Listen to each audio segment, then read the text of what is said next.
Alrighty, everybody, welcome to a very, very special finals edition of the Ace and Ectar Here's the Storm casting podcast. Today, we have a fantastic B East finals match between the Holowife Gaming Catgirls and Boogans Forever, and joining me, 7th Ace, on this cast is the one, the only, the head mod, Ectar. I've seen other Ectars. They're not as good, though. Understandable. So, Ectar, how you feeling right now? How's it going? I'm feeling fantastic. I know we're both rocking the 2012 caster look with the jeans sport coat over nerd shirt, repping the Zerg today, Got as the always. StarCraft 2 one, because unfortunately my Heroes one has been seen better days through much love and abuse.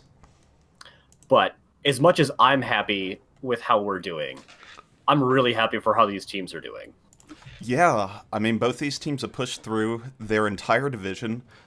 B Northeast was a very competitive division. There were no runaways as far as the competitors. There were no teams slacking off. It was a very balanced division. B Southeast had a lot of really, really tough teams right at the top. So, I mean, it's going to be a fantastic match, however we look at it. It really is. We're guaranteed 3 games, but I think everyone here is hoping for 5, and I definitely count myself among them in that regard. Yep, we will be receiving 4 ±1 games this series. Looking at the coin toss, because both of these teams are the number 2 seed from their North and South divisions, we went and did a rare playoff coin toss. That coin toss... Coin tosses are common for grand finals. Doesn't matter seeding. Fair enough. That is fair enough. Boogans Forever won the toss, and they opted for first pick, as you do in the Season 10 meta. They they deferred the map pick to Holowife Gaming Catgirls. They banned out Braxis Holdout and Tomb of the Spider Queen. Boogans banned out BOE, the Battlefield of Eternity, and Dragonshire, and the Holowife Gaming Catgirls are taking us to Alterac Pass for game number 1. You mentioned something I find interesting, and that is the first pick meta of 2020. Care to guess what the first pick win percentage is across all NGS games for Season 10? 51? 48. 48, wow. Yeah. You know what, I could see that. That's very interesting. It's definitely the more common option, Yeah. but at the same time, it's the less winning option. That is true. Teams that are expected to lose the first game, though, will often first pick second game and then lose again. It's unclear, but it's still, at the highest levels of play, teams do seem to be preferring that go first option. We're going to go get into this draft here, as Abathur has been banned out first by Boogans Forever, followed by the Imperious ban from the Gaming Catgirls. Yeah, Boogans Forever really favor their Imperious. They run him as a main tank or as a bruiser, so you're kind of killing, 2 angels with 1 stone in that ban. Yeah, that is very true. Imperious has been quite prominent all season with regards to bruiser picks and his tank picks, even as you get farther and farther up. So, yeah, very, very strong hero, bringing out a lot of damage with his kit, and a lot of good CC.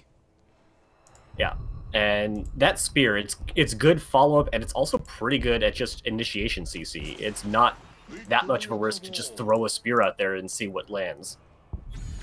Yep, it's pretty easy to make that happen. Thundercats is going to pick up the Stukov, and the immediate reaction is picking up the Anduin and the Sonya here from the Holowife Gaming Catgirls. 2 heroes that, as we've seen, they play fairly often.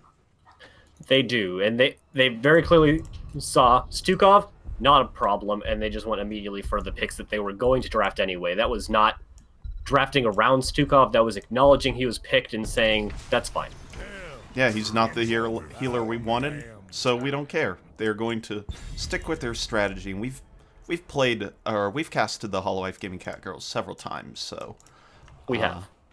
We are familiar with what shenanigans they like to pull. So, yeah. A little bit less familiar with Is this actually the team formerly known as the Boogans Squad?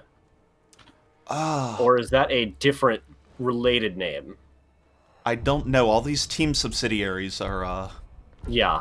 they kind of throw me off when I've seen them, enough times. So I'm not entirely sure. I know Non-Champion's been around for a long time. I recognize Bummernot and Thundercats and Tom Piece and all, but I just don't remember. I recognize Camp Bellas. I just don't know from where. Yeah. Yeah, that's very true. Very true. So, yeah, we'll just have to see. They have opted into the Diablo and Tychus, both popular picks here in Season 10 through many, many games, especially since the Tychus rework and the Auto-Attack Diablo discovery of the build that occurred early on. So Boogan Squad, looking at their history, have played this map 6 times with a 100% win rate, using a lot of different heroes, actually. So they're definitely comfortable on this map. Well, they even ran a Sergeant Hammer once. It doesn't look like they're working in to do that this time, but like they've got some strategy breadth on this map. Yeah, that is true. Instead, they're going into the high damage of Deathwing, so that might be one of those Mage Deathwing builds, but also a Yrel. And for the side of Holowife Gaming Catgirls, we see Sailor Twift on the Malthael, something we're very familiar with, along with Sir Noble on the May. I'm liking both of these drafts a lot. Both of them have a true bruiser twice. You've got Deathwing, which even in Mage build is still a bruiser. Yrel, obviously a bruiser. Sonya and Malthael as well. So you're definitely going to have very strong control over both of the normal soul lanes in this map, being in the top lane and the bottom lane. And I think if I have to favor one of these two teams, it's going to be Holowife for their slightly better camp take. And by slightly better, I mean Jim Raynor go Burr. Yeah, Jim Raynor gun go Burr indeed is a really important part of this map, is being able to take the camp pretty much whenever it's available. Only one on the map, so it puts a lot of pressure into that middle lane. And as we saw in their finals against Deathweb, it really started to amount to a pretty substantial difference. Yeah, it did. Definitely just being able to take that camp more often. And if I'm not mistaken, it's one of the shortest cooldown camps in the game. So you have to be able to take it more often. And the more often you're able to take it quickly, you're going to be able to start, taking more camps than your opponent, not even just taking them faster.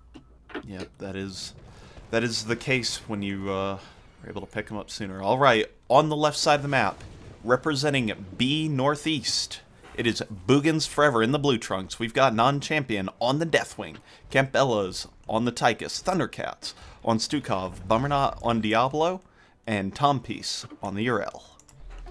And on the right-hand side, in the red trunks, representing B Southeast, we have the Holowife Gaming Catgirls, with Gokwe playing Raynor, Shamhat playing Anduin, Sir Noble on the May, Mandareno on Sonya, and Sailor Twift on the Malthael.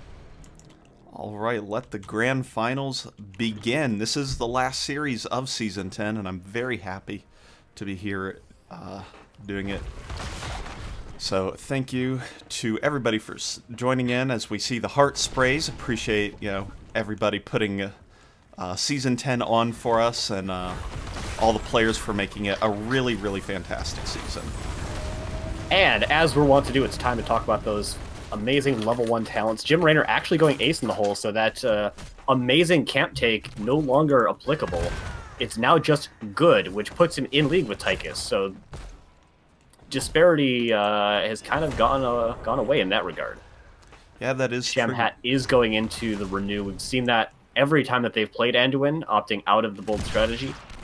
I still think that that's a bold decision, but you know what? Numbers are on my side. Fair enough, fair enough. We also see the Tychus grenade talent, the quarterback, I believe, on level 1 being picked up as opposed to the increased auto attack range. So, and it's a little bit of a playstyle difference that will incur. Yeah, and other than that, mostly pretty normal things. We've got the war paint, the heat transfer. Malthael did go Fear the Reaper, so isn't going to have that pale horse for the quick rotations, but also just kind of a stylistic choice. And with first objective being in top lane, he doesn't need to rotate that fast. Yeah, I do find that interesting, as Alterac is one of the biggest maps in the game. I would think you would want bigger rotations, but I am certain that Sailor Twift has more practice on Malthael than myself. As, Yeah, absolutely. my goal on Malthael is not to top the deaths category. Yeah, a goal that you don't attain as often as probably you'd like. Level 4 is coming in slightly earlier for the Catgirls, but really that's just going to be made up by waves. No significant difference between the two teams. Yep, we do have the standard Urael build coming out with the Hand of Freedom at level 4, and we do see that Deathwing Q build coming out, making his Fire Breath a very, very scary tool, especially when it gets the Conflagration at level 16. Yep, we've got the Biotic Armor coming out from Stukov, which is really going to help with these Jim Raynor Sonya attacks. And the bigger they are, so able to chunk tanks down to that 30%, but not able to get them below that quite as quickly. Yeah, that is... it's a good engaging tool, kind of forces the tanks and other bulkies, or anybody hit with it, really, out of the fight, but it does struggle to confirm kills, but that is what all the extra crowd control is there for. Checking out the soul lanes for a second, it looks like both of them are going slightly in favor of the Catgirls. Urael and Deathwing both taking slightly more damage than their counterparts. Probably not going to make too much of a difference, but it might force them to go into early taps as the objective phases up, and both teams are agreeing null camps are the true objective on this map.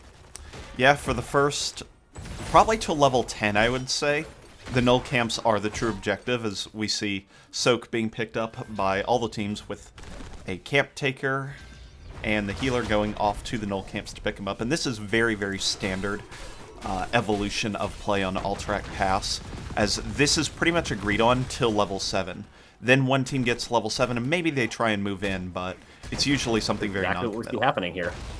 Yeah. We still have Urael in the bottom lane for Boogans Forever, which is going to give a timed opportunity for the members of Holowife Gaming Catgirls to try and get this objective, but there's just so much stall for Boogans. You saw the Fire Stomp, the Lurking Arm, the Deathwing ability. Yeah, I actually couldn't tell you that one. And he's in the sky, so you can't even click on him. I don't know. We'll call it the Molten Pool or whatever it is. Thundercat's also holding the level 7. Actually just picked it up, and it is a targeted excision. So they do have the capability to stall this point out indefinitely as long as they're not interrupted. So we did already see an interruption coming out from the Jim Right. Raynor. Cernoble will be able to get it as well with that Blizzard. So it's a very good stall, but it's not one that the Catgirls don't have the tools to deal with. That is true. Campbella is going to go ahead and throw a grenade over the wall, but it does not stop Sailor Twift from getting the objective, and now the onus is on Boogans Forever to go ahead and make something happen of this defense. And they've got to move in and be able to take it, or else Sailor Twift is just going to be able to cleave through all these minions and take first objective. Yeah, Tompiece is stepping in to try and find something, but Diablo's a little bit slow in the rotation, so it's already down to 7 seconds left. And that Blizzard's going to make it really hard for them to interrupt. Non-Champion coming in for the first heroic ability of the game with 2.2 seconds left, 1 second left, and that is the first objective going over in favor of Holowife Gaming Catgirls. They give up a kill for it, but probably worth it this phase in the game. Might get a second one on Shamhat, but missing the overpower there. Should find them getting out just okay. Yep, she'll be able to run away to safety just in time, as the first objective does launch from the core, and we'll have to see. This is oftentimes just a soaking phase where teams pick up, make sure to clean up all the soak on the map and not make too much of a committal push. You can occasionally see some weird strategies coming out. Checking the poll we had going in chat, we have 2/3 of people saying Holowife Gaming Catgirls and 1/3 in favor of Boogans Forever. Oh, very, that's what the audience says. Let us know in future games what you expect to see as well. Thundercats lands a Stukov pre-13 combo, but nothing comes of much of it, as there's not a whole lot of DPS here in that middle lane. Checking the other lanes, barely any damage getting done in the top lane. Just going to lose the wall and no towers. Sonya trying to get the tower in the bottom lane, but non-champion is starting to force him out of there. Yep. So a total of, what, 2 towers of damage? Yeah, about. Yeah. And Lava Burst, that's the ability name. Lava Burst, very cool. Thank you, Landed Deathwing. Or people in chat who said that, I'm not sure. I was able to find land in Deathwing. Ah, fantastic. Level 10's picked up for both sides simultaneously. We've got the Ardent Defender from Urel, Massive Shove from the Stukov, Odin from the Tychus, Apocalypse from Diablo, and the Bellowing Roar from Diablo, all pretty much as you would expect.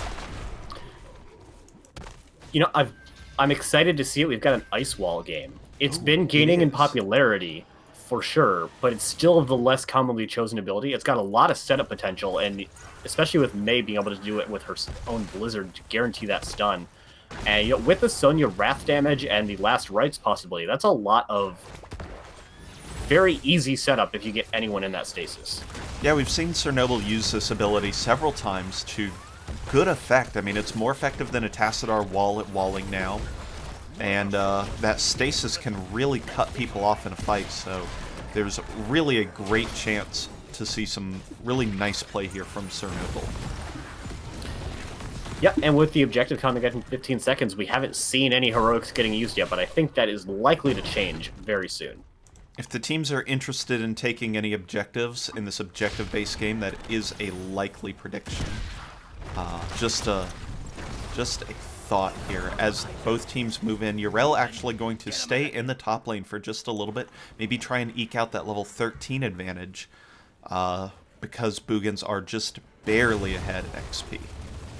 They are, and with both camps about to come up in about 15 seconds, I wouldn't be surprised if neither team put a particular emphasis on pushing into these objectives right now. Yeah, that is a very reasonable assumption there. About a little less than half, a little more than the quarter level lead. Oh, tried to get the Apocalypse combo onto Shamhat, but she walked out of range just in time, so nice escape there. And with that camp coming up, we do see Boogans backing out with the Tychus and Stukov, especially Shamhat, indicating the fear they had for that RQE combo that just barely missed. Yep. There goes the Wrath of the Berserker from the Sonya. Bummerknot gets a lot of damage there. Ice Wall is going to prevent the retreat while Thundercats gets collapsed on by the rest of the team. That is first blood that the Catgirls are going to draw. Bummerknot going to get chased down by Sailor Twift to reset the Diablo Souls. That is 2 kills in favor of the Catgirls. They're going to take control of this objective. Very small consolation prize. The Diablo is able to get a nice stun onto Sailor Twift, preventing them from getting the immediate kill, and so they didn't get a last right stack. But that's a small consolation prize at this point. That was a really good team fight coming from the Catgirls. Fair enough, and they're going to go ahead, take this objective now, and start marching this down. And this is where you can see forts start to fall in a lot of lanes here. Now that the map's been opened up a little bit, middle and bottom lanes, both missing towers. Either of those lanes, the Catgirls can forego XP, and then make a 4-man push into the lane to try and make anything happen. They weren't doing that, and we actually saw a rotation down from Tompies to try and make that into a 4 versus 3 before the cavalry got here, but they were able to fully disengage in Shamhat with the Leap of Faith is going to save Chernobyl, and now it's just a 1-3-1 from both teams, except one team has that cavalry buff.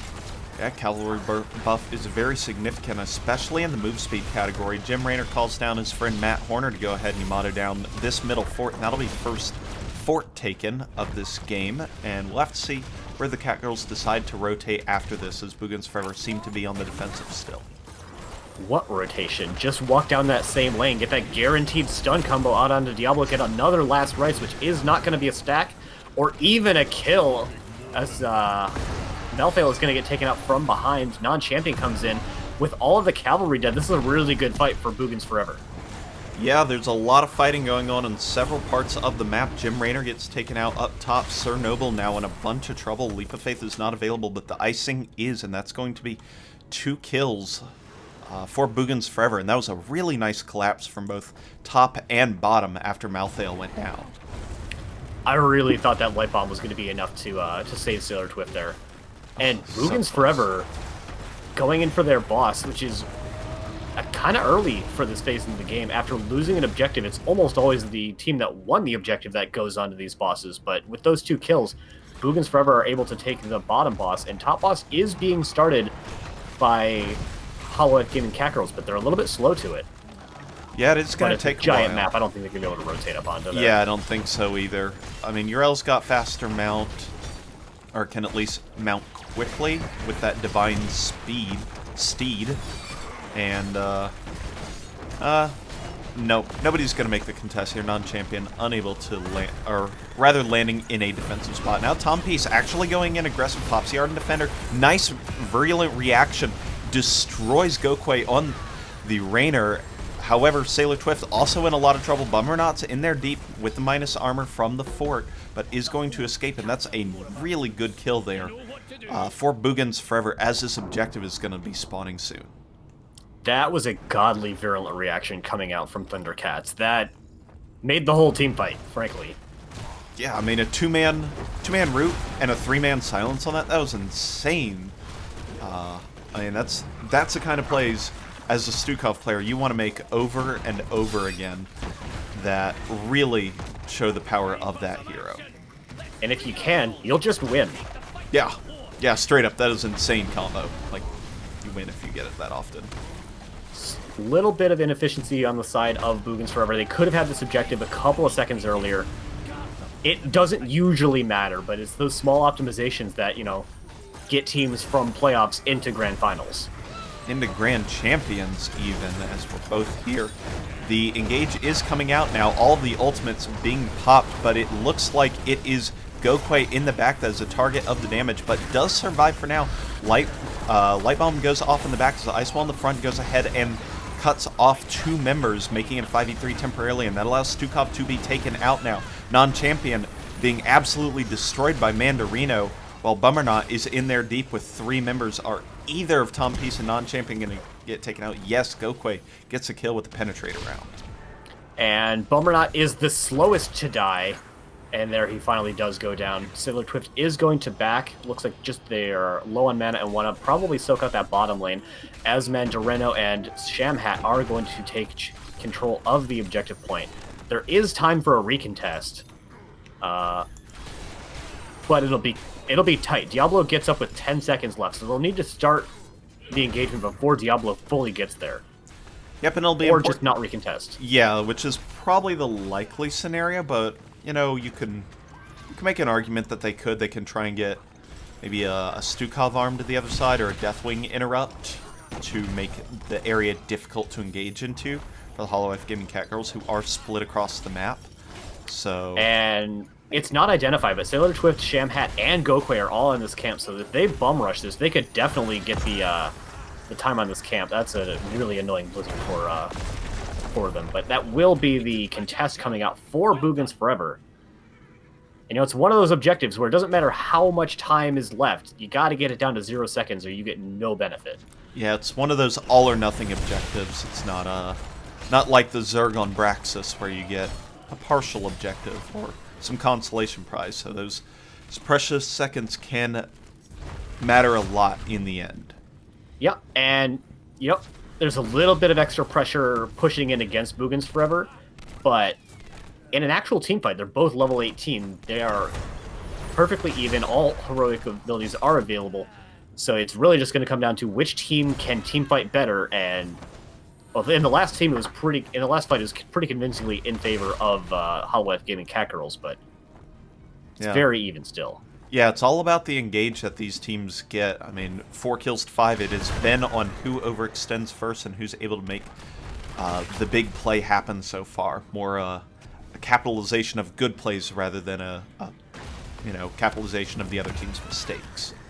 There is a lot of pressure building into that mid keep, and Deathwing starts to walk away, but Mandarino pops the Wrath of the Berserker, and it is go time for Holowife Gaming Catgirls.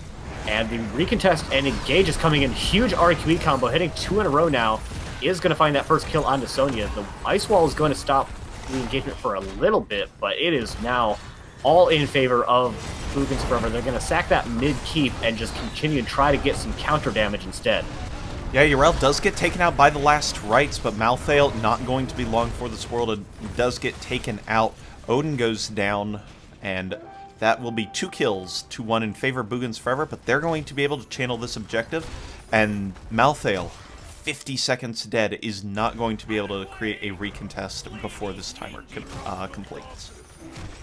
Consolation prize for Boogans Forever. That mid lane will not be an issue for a very long time. Yeah, that mid keep going down is very big for the Holowife game. Sorry, for Catgirls, yeah. Yeah. As Ooh, Thundercats getting the very late start on this camp, so it will be pushing during this objective. So mid will actually start to be a threat a little bit sooner than otherwise.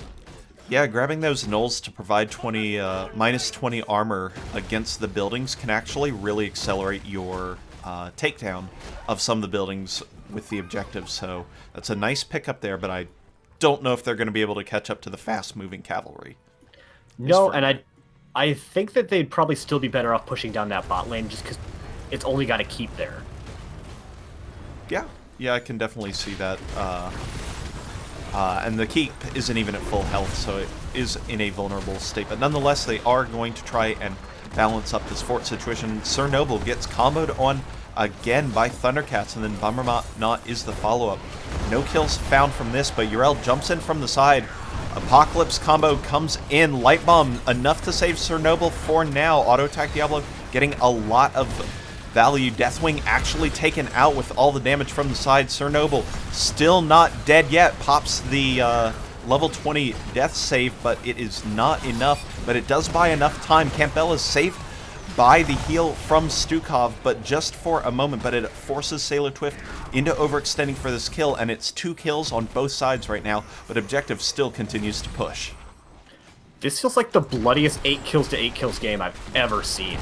That was a really good team fight coming up from the Catgirls. They actually took out Deathwing 4 versus 5 under the objective, and just were able to muscle that kill out. But Bummerknot on this Diablo just makes so much space, and he's such a threat to any hero that they were able to get that counter kill on the May. Yeah, and even being down a hero, they're not going to trade bosses again.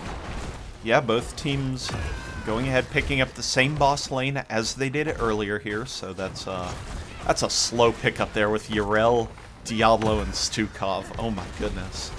Can they get invaded on? I don't think so. No. But it's close. Yeah, it's a... Oh, there's Deathwing helping. I'm helping! Look, guys, I'm helping.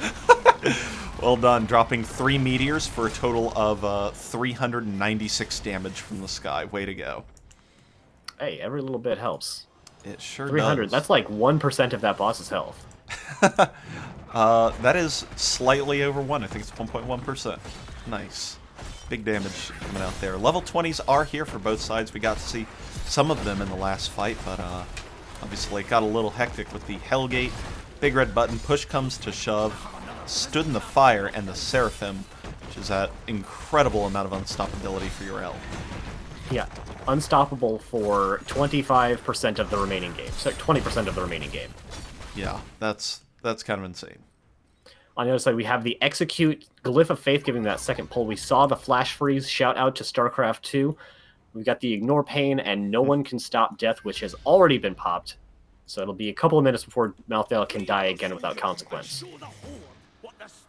Yep, and Objective spawns in the bottom lane now. No real damage done. Maybe, another third of the keep against the Catgirls, and just a little bit of the keep damage against Boogans forever. And they're going to go ahead, take it a little slow, pick up a little bit of a lane soak XP, try and grab some vision on the map by clearing out the minions, and then opting to rotate in towards the Holowife objective. Yep, and for Holowife, they're on kind of the awkward side of this team fight. You generally don't want to come down and to the right. You want to come from the right-hand side in the first place. So the Catgirls are probably going to have to make a bit of a long rotation before they can start on this, but it's a 50-second objective. They've got the time to do it. Yep, the horn is obviously very intimidating, but you do have plenty of time to make a good engage happen. The Sailor Twift is lurking around the back, going to go ahead and engage onto Bummerknot. Drops the last rights, and Stukov not enough to make the save. Sonya pops the Ignore Pain to survive the big red button from the Odin, but is still in a lot of trouble by a diving Yrel.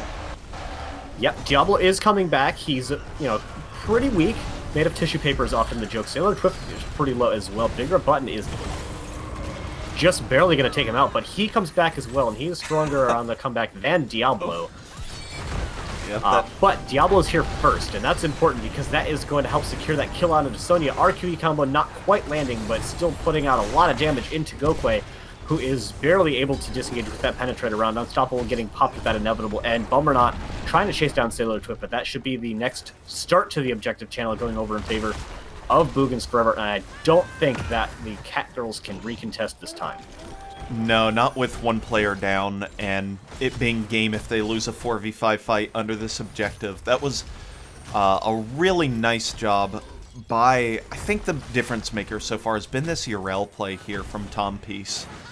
Just being a gigantic harassment on the back line and kind of forcing Sailor Twift onto an island behind the back of Boogans Forever, as Melthael likes to do. So oftentimes that Malthael is just dying in a fight, but again, consolation to the Catgirls, they do get top keep now. So, yeah, you know the difference between good URL players and bad URL players? What's bad that? URL players jump into the back line and then die. Good URL players jump into the back line exactly the same way and then they don't die. It's the only difference. They get kills.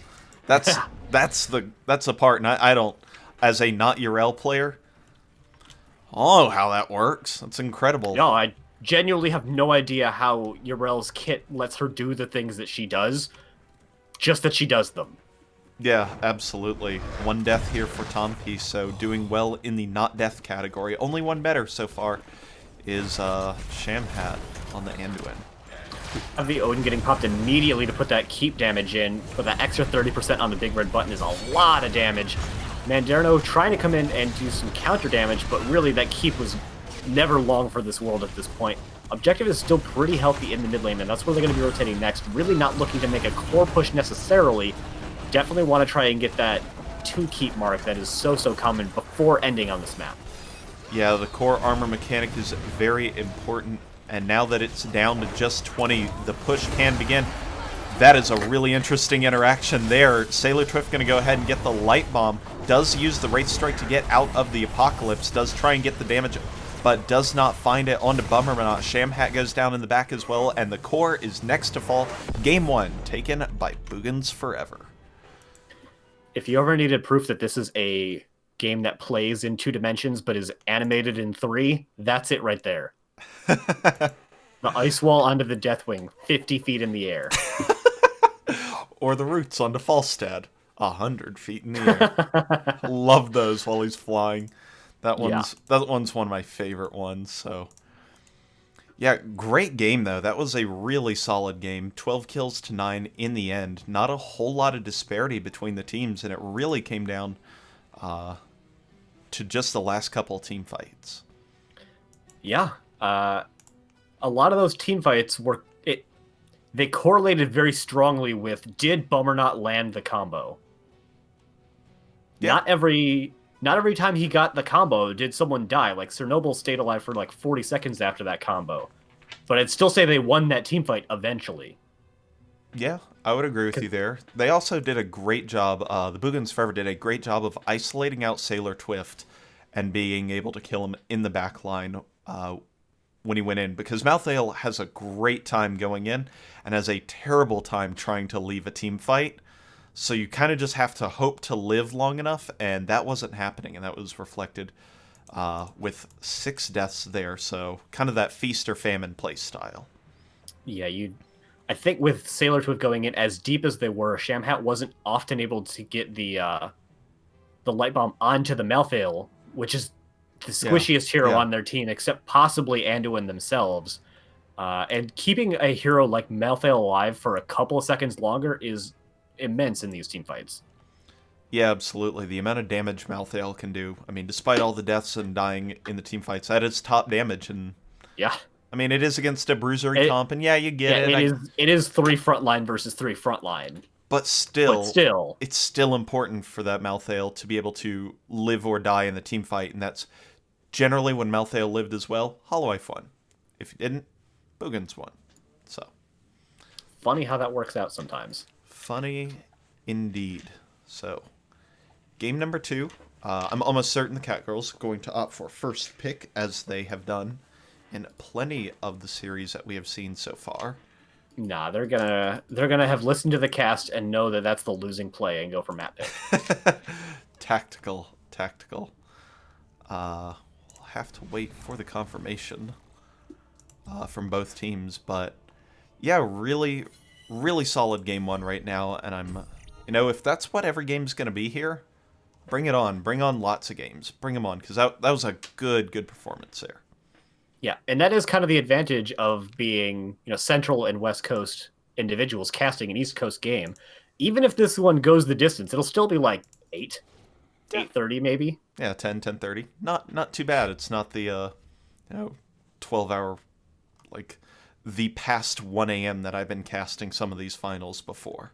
I know. I think it was Arrow and Lulu had one yesterday that definitely went past midnight for the East Coast. Yep, sure did. That went to 12:25 Eastern time. So shout out to East Coast teams that got the. If the grand finals is 2 East teams, makes it just a little bit easier. So what you're saying is, we need more Eastern divisions. We need C East 1, C East 2 next season. Ooh. And B Northeast, B Central East, and B Southeast. B Mid-Atlantic. How do you do a 3-team grand finals, or do we have to make it into 4 B Easts? They roll one of them to grand finals against B West. Ah, okay. That's the play right there. Both these teams actually using the same portraits as well, which is that's cute. That's maximum portrait synergy. It is. I don't think either of the teams are taking particular care to synergize the borders of their portraits. Oh, tough. Because the Catgirls could do it. They could make it palindromic. That is very possible here. We do only have 3 colors in this lobby as well, with red, yellow, and purple, except for Tom Peace, but, Yeah. Tom Peace wants to show that he's a Diamond 3 player and not how many levels he has. 1149 of them, which actually matches us, Ectar, so that's fine. So, game 2, Volskaya Foundry, picked by the Boogans forever. What do you think we'll see here? You got any kind of predictions, plans, etc.? I don't think we'll see 2 bruisers, 1 tank from either team on this map. Yeah. Just doesn't make as much sense. I don't think we're going to see anything particularly spicy. I think both teams are going to play this map very standard. Yeah. I would love to be wrong, but that's what I expect. Yeah, that seems very reasonable. We saw Chromie banned out last game. She might make an appearance. She also very well might not make an appearance. Oh, Chromie should definitely get banned in that map. Yeah, that's what if you're going to ban her on Ultrac, you definitely ban her on Volskaya. Yeah, I agree. I agree with that as well, but, I mean, there's Holowife that banned her. They have first pick, so... Maybe? I'll allow it. Yeah, so... We will have to see.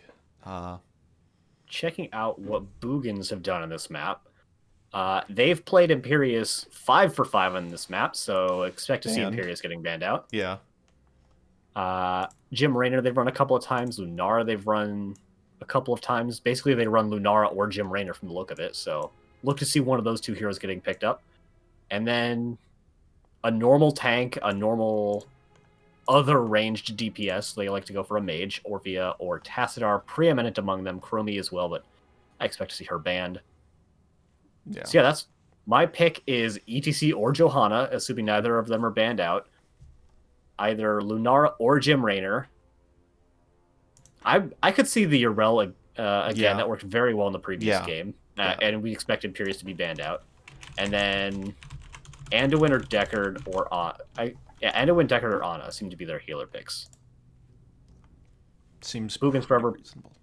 They play standard, and they play the same standard, at least in the 5 games that I have for data.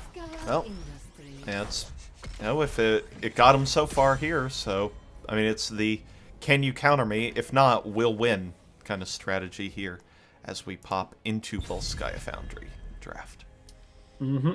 And that's scary, I think, for both teams. Because if you're that set on a strategy and the opponents can counter it, then what? Yeah. True facts. That's a little scary if you lose with the comp that you expected to win with. You're like, okay, our standard loss, now what? Send help. Yeah. So find a new standard or do something weird. yeah, yeah, that is, not the strategy I can employ on the ladder. I would just lose playing standard stuff in StarCraft back in the day. But that's how it be. Second ban here. Everybody loses at StarCraft. Yeah, that's true. Diablo banned out by the Catgirls, so going to go ahead. I'm going to call that a respect ban. Mm-hmm. I mean, as you put it, a lot of team fights hinged on whether there was a Diablo combo landing or not, and more times than not, did. Cassia going to be a good comfort pick. Didn't have the Chromie getting banned out. No, so and not I would first not be picking it surprised either. I would not be surprised if she got picked up this round. Yeah, I mean, this is a great time for Boogans Forever to pick up that hero. I mean, she's really strong. I think in general, but especially on these points where you just have to stand on them for a long time and land, and eventually, have that RNG sand land, as shown by Carbot animations.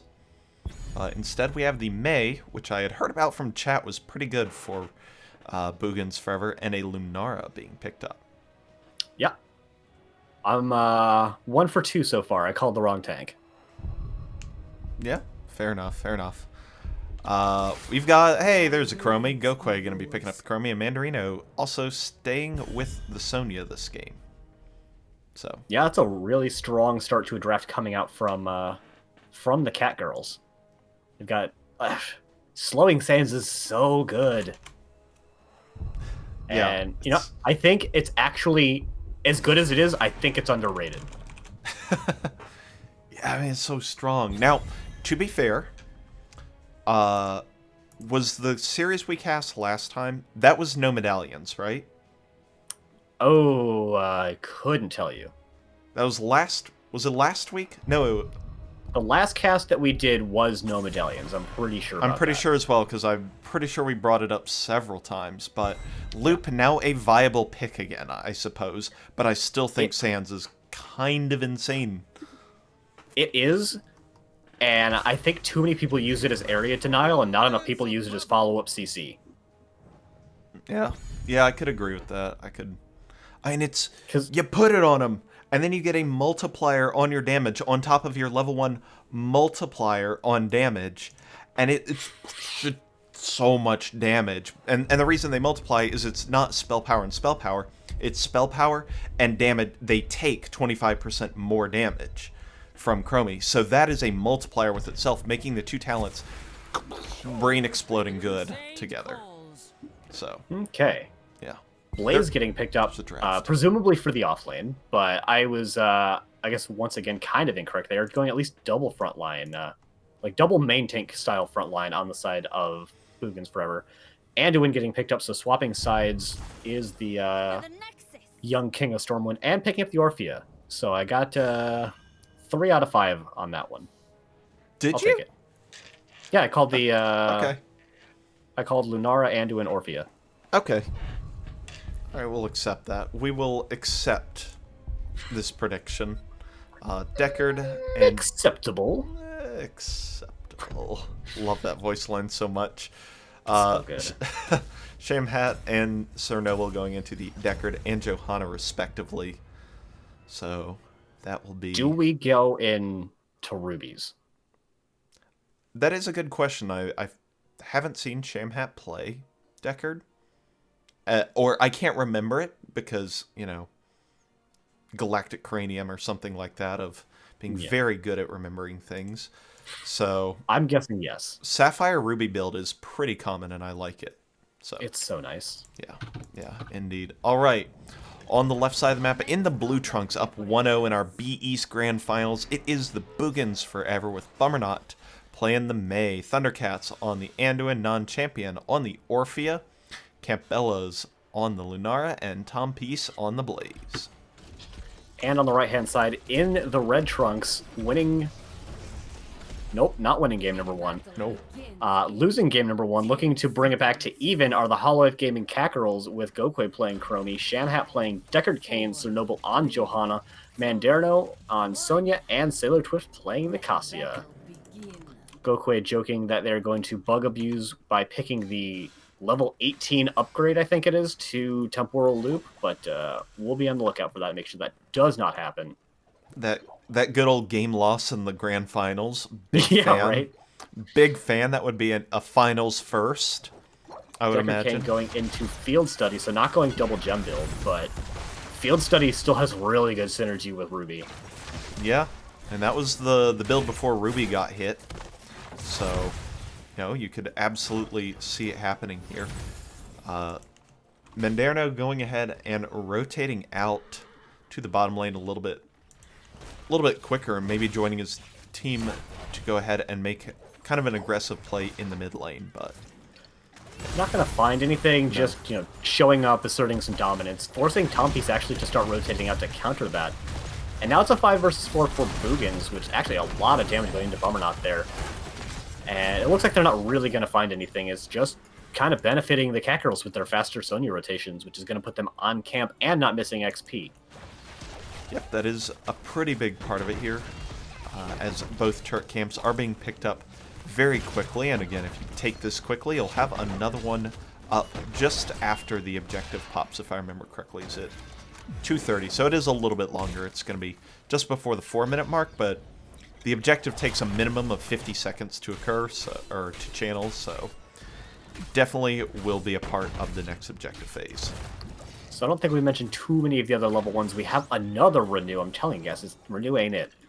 But we have generally pretty standard ults on the side of Boogans Forever. Chromie is actually going to the W build, which sort of fell out of favor after the nerf, but now I see it as more common, and it doesn't have as much synergy with that potential level 8 on the Slowing Sands, not getting that damage multiplier. And we do have the Ruby coming out.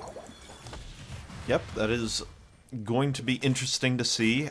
Again, more of an inconsistent talent. Now that has a cooldown of 20 seconds.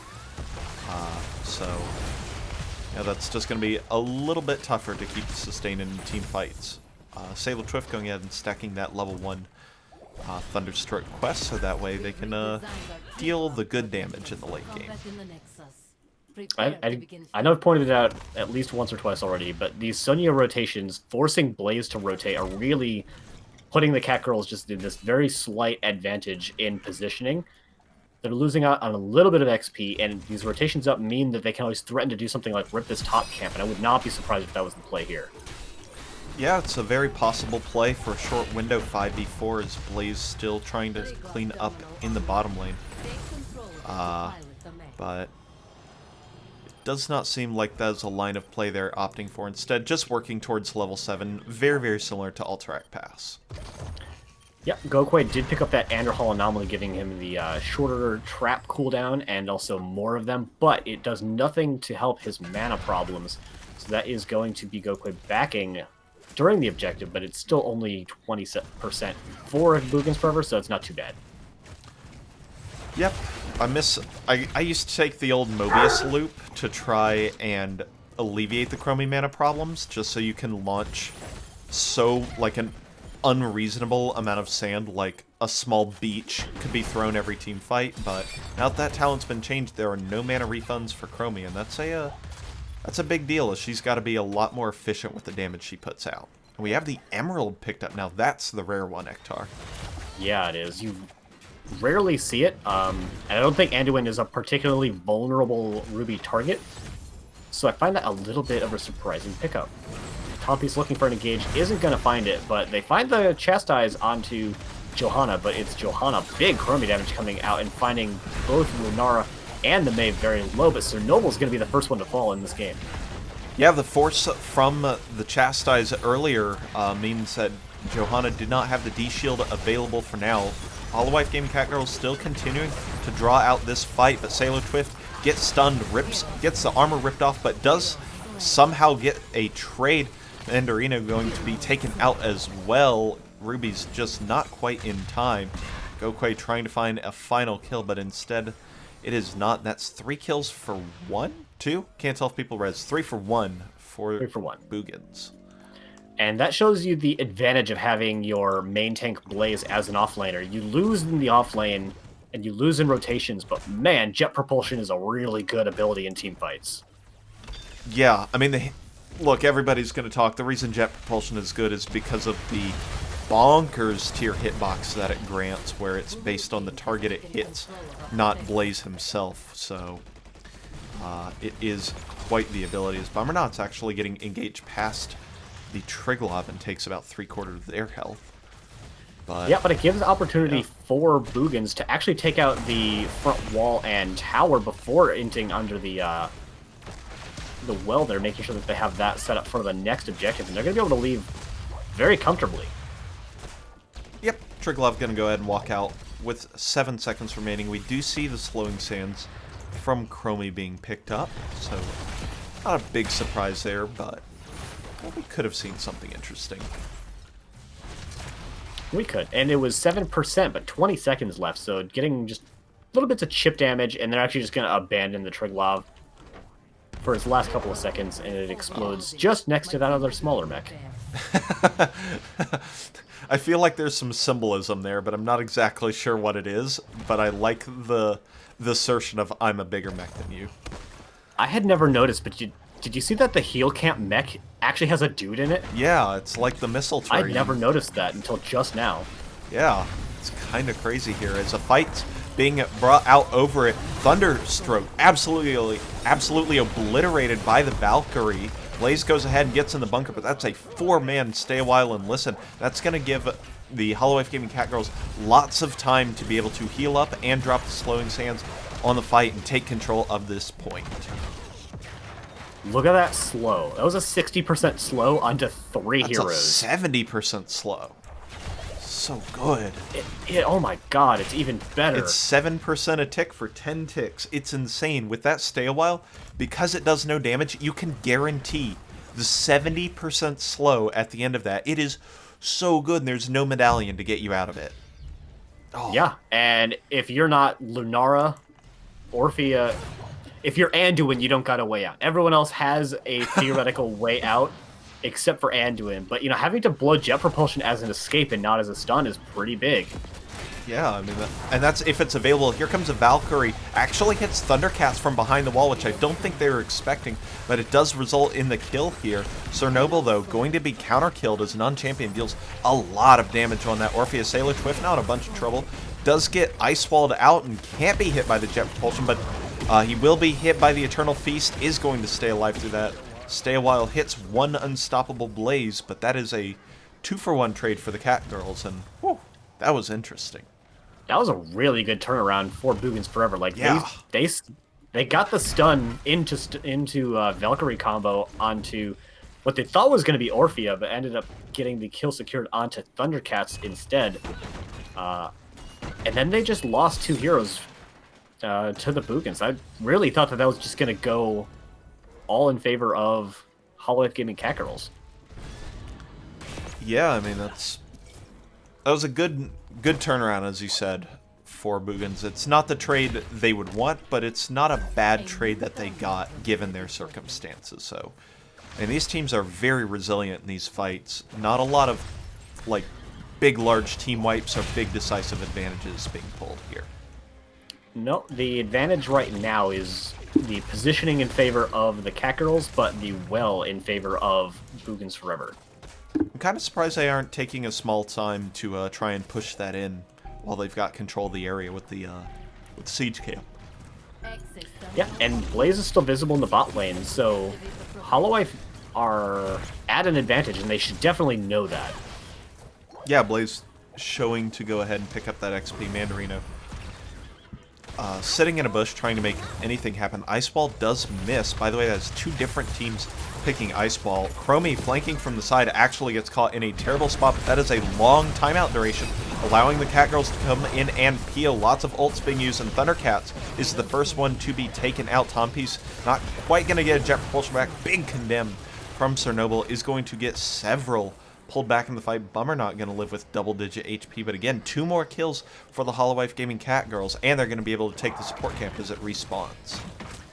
Definitely the most decisive team fight of the game so far, and you can totally see what the Boogans were going for. They had a Chromie in a terrible position, using her ice block, but it's a 5-second ice block, and they just all stood right around the Chromie, and you know what? Sonya's going to take that leap any day. Yep, it is a leap as opposed to the Wrath this game. So opting for a more aggressive engage style to compensate maybe for the Johanna's lack of engage. So, yeah. I mean, lack of engage, yes, but they've already shown that they have the combo on lockdown to go Bless Shield into Valkyrie, so that's really their kickoff onto squishy targets. Very true. Jet Propulsion lands on an unstoppable Johanna, and Holowife just going to go ahead, peel out, steal a turret, and grab level 16 and force a recontest here when it's more in their favor. It seems like it's been sniffed out by the members of Boogans forever, and they're trying to find something here. But with their Mei on the point, really nothing that they should be able to do. They've actually got Blaze rotated all the way into the bot lane as they are down level 16, so I don't expect to see much of a contest in this top objective.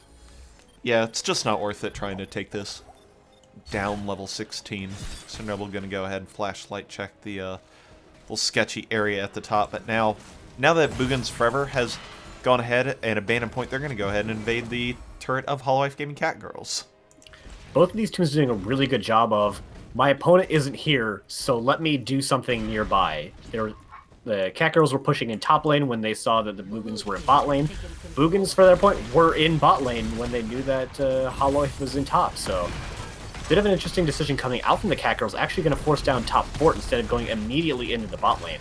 So this will give them a different kind of advantage going into the third objective phase, but they have lost a lot of damage, a lot of health on this Triglav.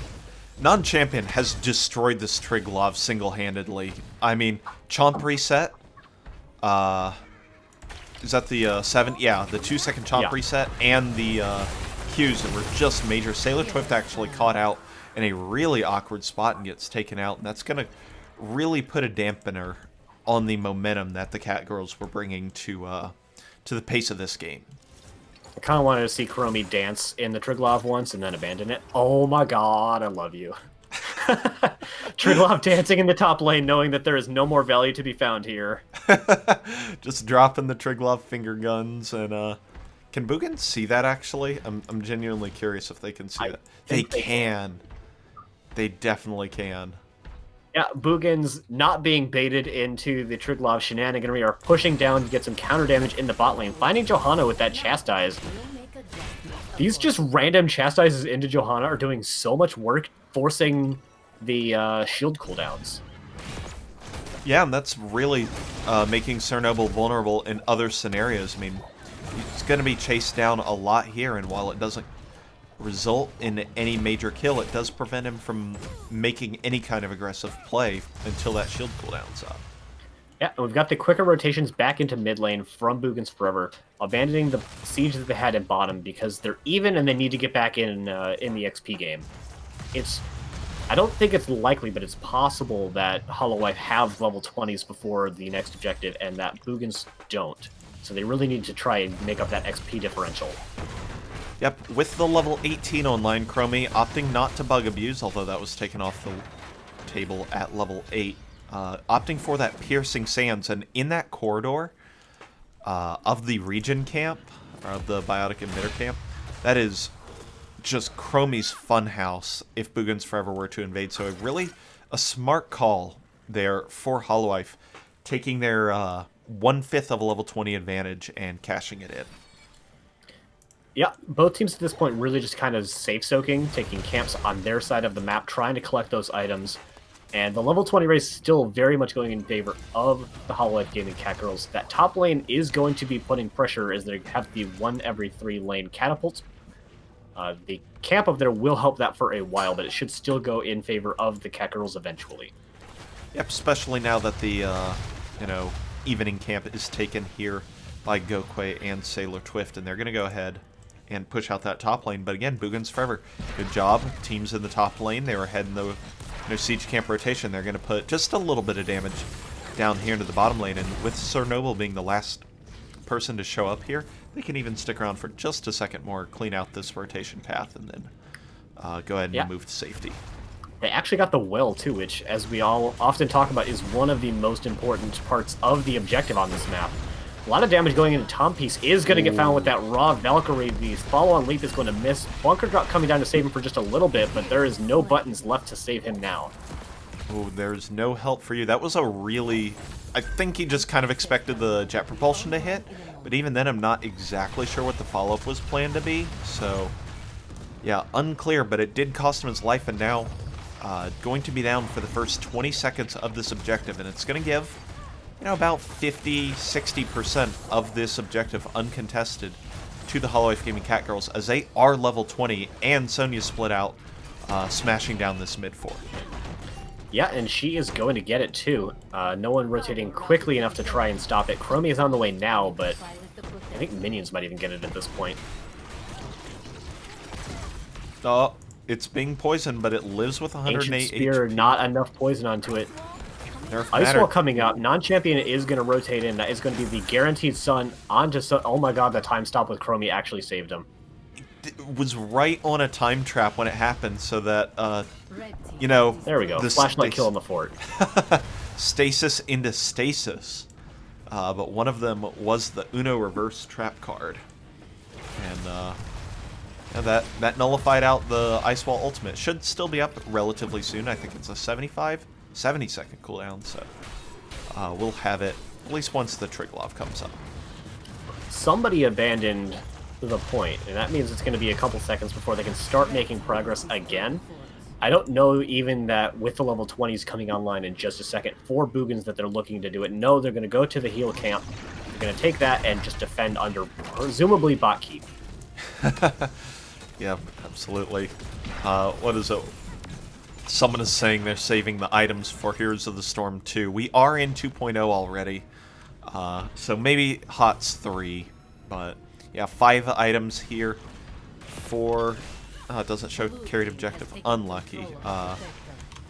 5 items here for Holowife Gaming Catgirls, and 3 for the Boogans, but Boogans coming in for a really nasty surround and flank. Yeah, Bomber not taking a lot of damage. They're going to get the Light Bomb, which will hit onto, I think, just the Triglav, but a huge Blizzard stun going to hit onto several. Shampap very low. Picking up one of those super healing pots is going to get him nice and healthy again. However, we do have the heal pots coming down now. The Rocket Glove putting Bomber not into a really bad spot, and it looks like they will be the first taken out here. Maybe non-champion. It is non-champion first. Bomber not is a really awkward spot on the other side of this team fight, however. They find the second kill out onto Lunara. Chromie's actually very low, but we've seen what happens when you try to int under a Chromie. Yep, Chromie doesn't die is the answer, and now Blaze gets taken out next. That was a time trap into a timeout. My goodness, Chromie is a menace to kill for a tiny gnome/giant dragon. Time stop, pretty good.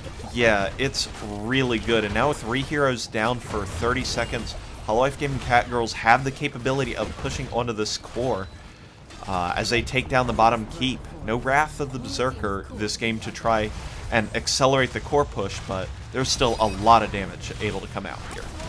Yeah, and Anduin May, not the world's greatest core defense. We do have the attempt coming out. We got the stun onto Chromie with the follow-on stun into Chromie. Gokoi going to get pushed away by the Rocket Fist, but that Valkyrie is going to find the kill onto Anduin, and that is going to be game number 2.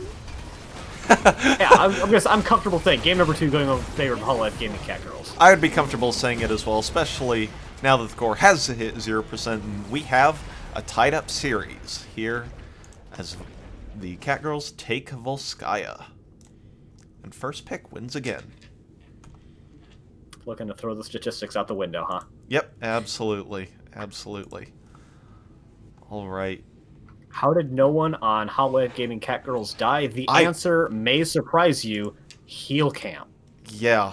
I mean, they were pushed into a really awkward spot down in that bottom corner, but between the Triglav shields, they left a Chromie only in there to provide shields and then swapped people out. They dropped a heal camp, they dropped turrets, and the focus fire just wasn't quite good enough from the Boogans to make it happen. But that is one to go back and watch again, because that was an insane fight down in the corner. I mean, there was no retreat path for Holowife, and they somehow made 3 for 0 out of it. Yeah, and honestly, I thought Boogans took a really good team fight there. They were down just the Triglav, but man, Bomber not going in past the Triglav, trying to get that kill out of the Chromie, getting very close to it. Like, Camp Bellas went in super deep trying to find the damage as well, and unfortunately got taken out before they could Leaping Strike back out, but that definitely could have gone either way, and these teams are real quick at getting us maps. I know. I was going to go ahead and take a quick, like, 1-minute break. So, because we're settling in for at least a 4-game series, I'm going to make sure to pace myself, grab some hydration, and we'll be back in just a minute. See ya.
Alright, I'm back.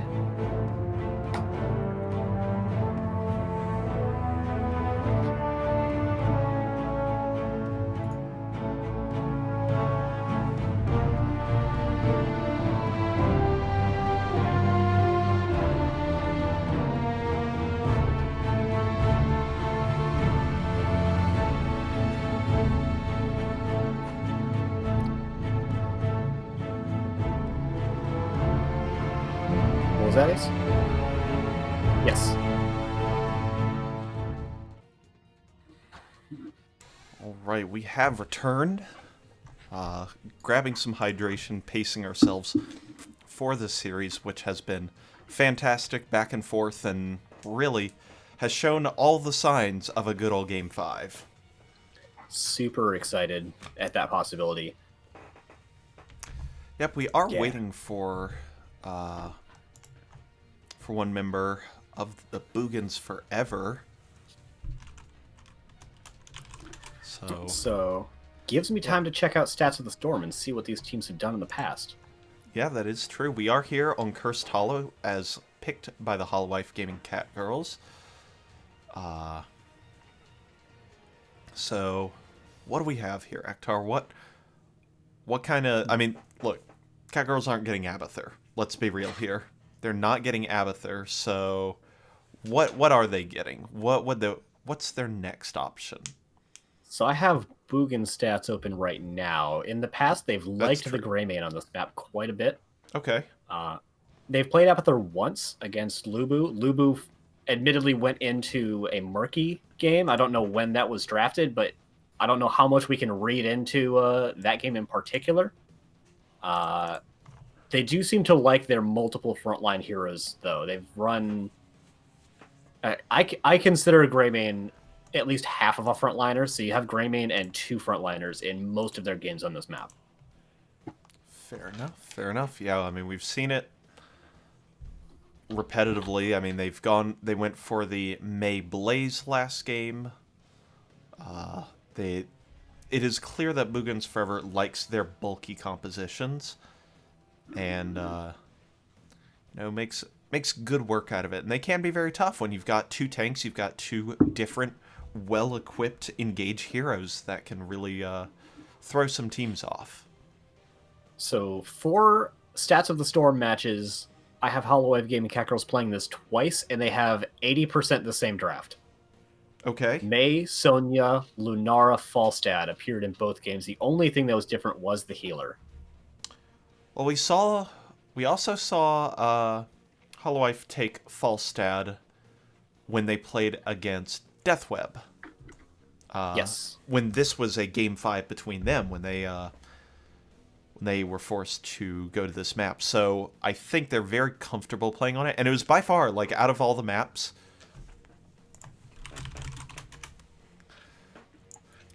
that was the most dominant one for either team. So yeah, Holowife not going to be too upset to be here on Cursed Hollow. So who from the previous 2 games do you think deserves a target ban still? Thinking from Boogans' side, they have to ban Abathur on this map. That is a mandatory thing. I don't think, because Cursed Hollow is very different from Volskaya, I don't think you take too much from that. Maybe you think of Alterac. Okay, they'll go ahead and ban the Cassia. I mean, Sailor Twift has played more than a dozen games of Cassia this season, so I'm not going to argue that. Yeah, and they were very proficient at dealing Yeah. damage, but especially in those Valkyrie combos. Yeah, that was very, very strong, and will receive the ban hammer along with the expected Abathur. Also the expected Imperious ban coming out. But this ban, this is a little more flexible, so I'm curious what Holowife is going to do. Maybe a Greymane ban or something from the past match history. So checking, I don't see Holowife having ever played the Lost Vikings. Stukov going to be the ban. Just a fine ban, because we saw Thundercats roll face on Stukov in that game 1 with multiple very critical virulent reaction combos. I think this is actually a really good map for him as well. Yeah. All these corridors and just all of the areas of this map are really good for Stukov to put down those lurking arms. Yep. Sticking with their Greymane pickup for this map, going into that first pick, and Greymane first pick, he's like one of the most flexible heroes in the entire game. Yep. He's the range damage you need, but he can also be the dive you need. He can be the camps take you need. He is everything you need, except maybe a healer. So don't take him in quick match if you need a healer or Aram or whatever. He is the tank chunk that you need, or the ripping apart of the backline that you need, as necessary. Yep. Anduin and Sonya picked up from Holowife. Can't ask for anything more standard than that for them. So, cool. But the Brightwing, and they have let the Diablo through again. Holowife has let the Diablo through, and Bummernot gladly picks it up here. And the Brightwing to go with for that percent-based healing on Z, but also global on this map, and just a good hero now. Yeah, she did get that very small nerf, but it hasn't really seemed to have impacted the people picking her up too much. More of just a balanced tweak. Yeah, absolutely. The I believe it was Z from 10 to 8% bonus. That is correct, going from 30 to 28%. That is a rather minor nerf, but nonetheless is a nerf. So, yeah. You have to see. Chromie going to be the ban for the Boogans forever. And the Deathwing banned out for Holowife Gaming Catgirls. So, no extra global here. So there's the Falstad, and they're going into Ethereal, which is the first deviation from their preferred setup on this map. Ectar, how much money needs to go into the Holowife Gaming PayPal for the last pick to be a Morales? I don't even think it's good, though. I don't either. That's why we have to pay them. Oh, I see. Oh, man. I like it. We have seen this before with the Judgment hero coming out from the Catgirls. And the Genji. Oh, this is a dive comp if I've ever seen one. That's a Judge into Leap, into X Strike, into Gust them out of the combo, and then Flame Gokwe. Also, Genji is a surprisingly good target for Light Bomb. Yeah. Hand-delivered directly into the enemy team. However, Thundercats is on the Brightwing, and Thundercats is a good player. So Genji going to have to play very, very carefully against a Polymorph, because that can end one full Genji's career. I mean, if you have the timing with the Light Bomb, you go in with that, the Brightwing is stunned, and then you drop the X Strike, no opportunity to get polymorphed, and you've already done your burst damage. That is true. That is true, but one of those is an ultimate cooldown, and one of those is a basic ability. That's true. But Genji shouldn't be near the Brightwing until he's ready to do things. Fascinating strategy there coming out. All right, here on the left side of the map in the blue trunks, trying to pull back the series into their favor, we do have Boogans Forever, Tompiece on the Leoric, Camp Bellows on the Greymane, Bummernot on the Diablo, Thundercats on the very, very cute Brightwing, and non-champion on the Tassadar. And on the right-hand side in the red trunks, we do have Gokwe playing the Falstad, Shamhat running with Scissors, and B-stepping is Shamhat on the Anduin. We've got Tyrael being played by Sailor Twift, or by Sir Noble rather. Sailor Twift is on the Genji, and reprising the role in Sonya as Mandarino. Alrighty. Level 1 talents coming out, and I mean, we knew the Renew was coming out, but we've already heard our opinions on Renew, so, we don't need to iterate those again. Block from Sonya. Wingman for the Falstad, no surprise there, and Q-Quest for the Tassadar. I think this is the first time in the series I've actually had the opportunity to mention Anduin running with Scissors, and it's our third time having an Anduin. Yes. If you Divine Star the wall before the game starts, the projectile gets destroyed. Normally, he catches the projectile with his sword when it comes back, but because he can't do that, he just keeps his sword held high and proud until his first death. Which is why Shamhat is currently running around with the sword out, looking like a true Chad. I mean, that's the optimal way to play Anduin. Also gives you a better chance of surviving because you're more scared to die because you've got more on the line. Sailor Twift and Shamhat going to go and take this camp in roughly 10 minutes as Greymane goes ahead and Genji's actually souls not up. that bad. His auto attack's surprisingly decent.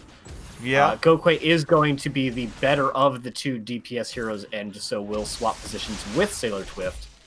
Going to put a little bit of damage into non-champion, who is actually still at 0 stacks on that Q-Quest. Yeah, I mean, Holowife Game and Catgirls have shown every game that they prefer to split from the start rather than to team fight at level 1 and try and stack up, enable rotations, do whatever the esports does in the middle lane. So, that's keeping the Tassadar stacks low at this point.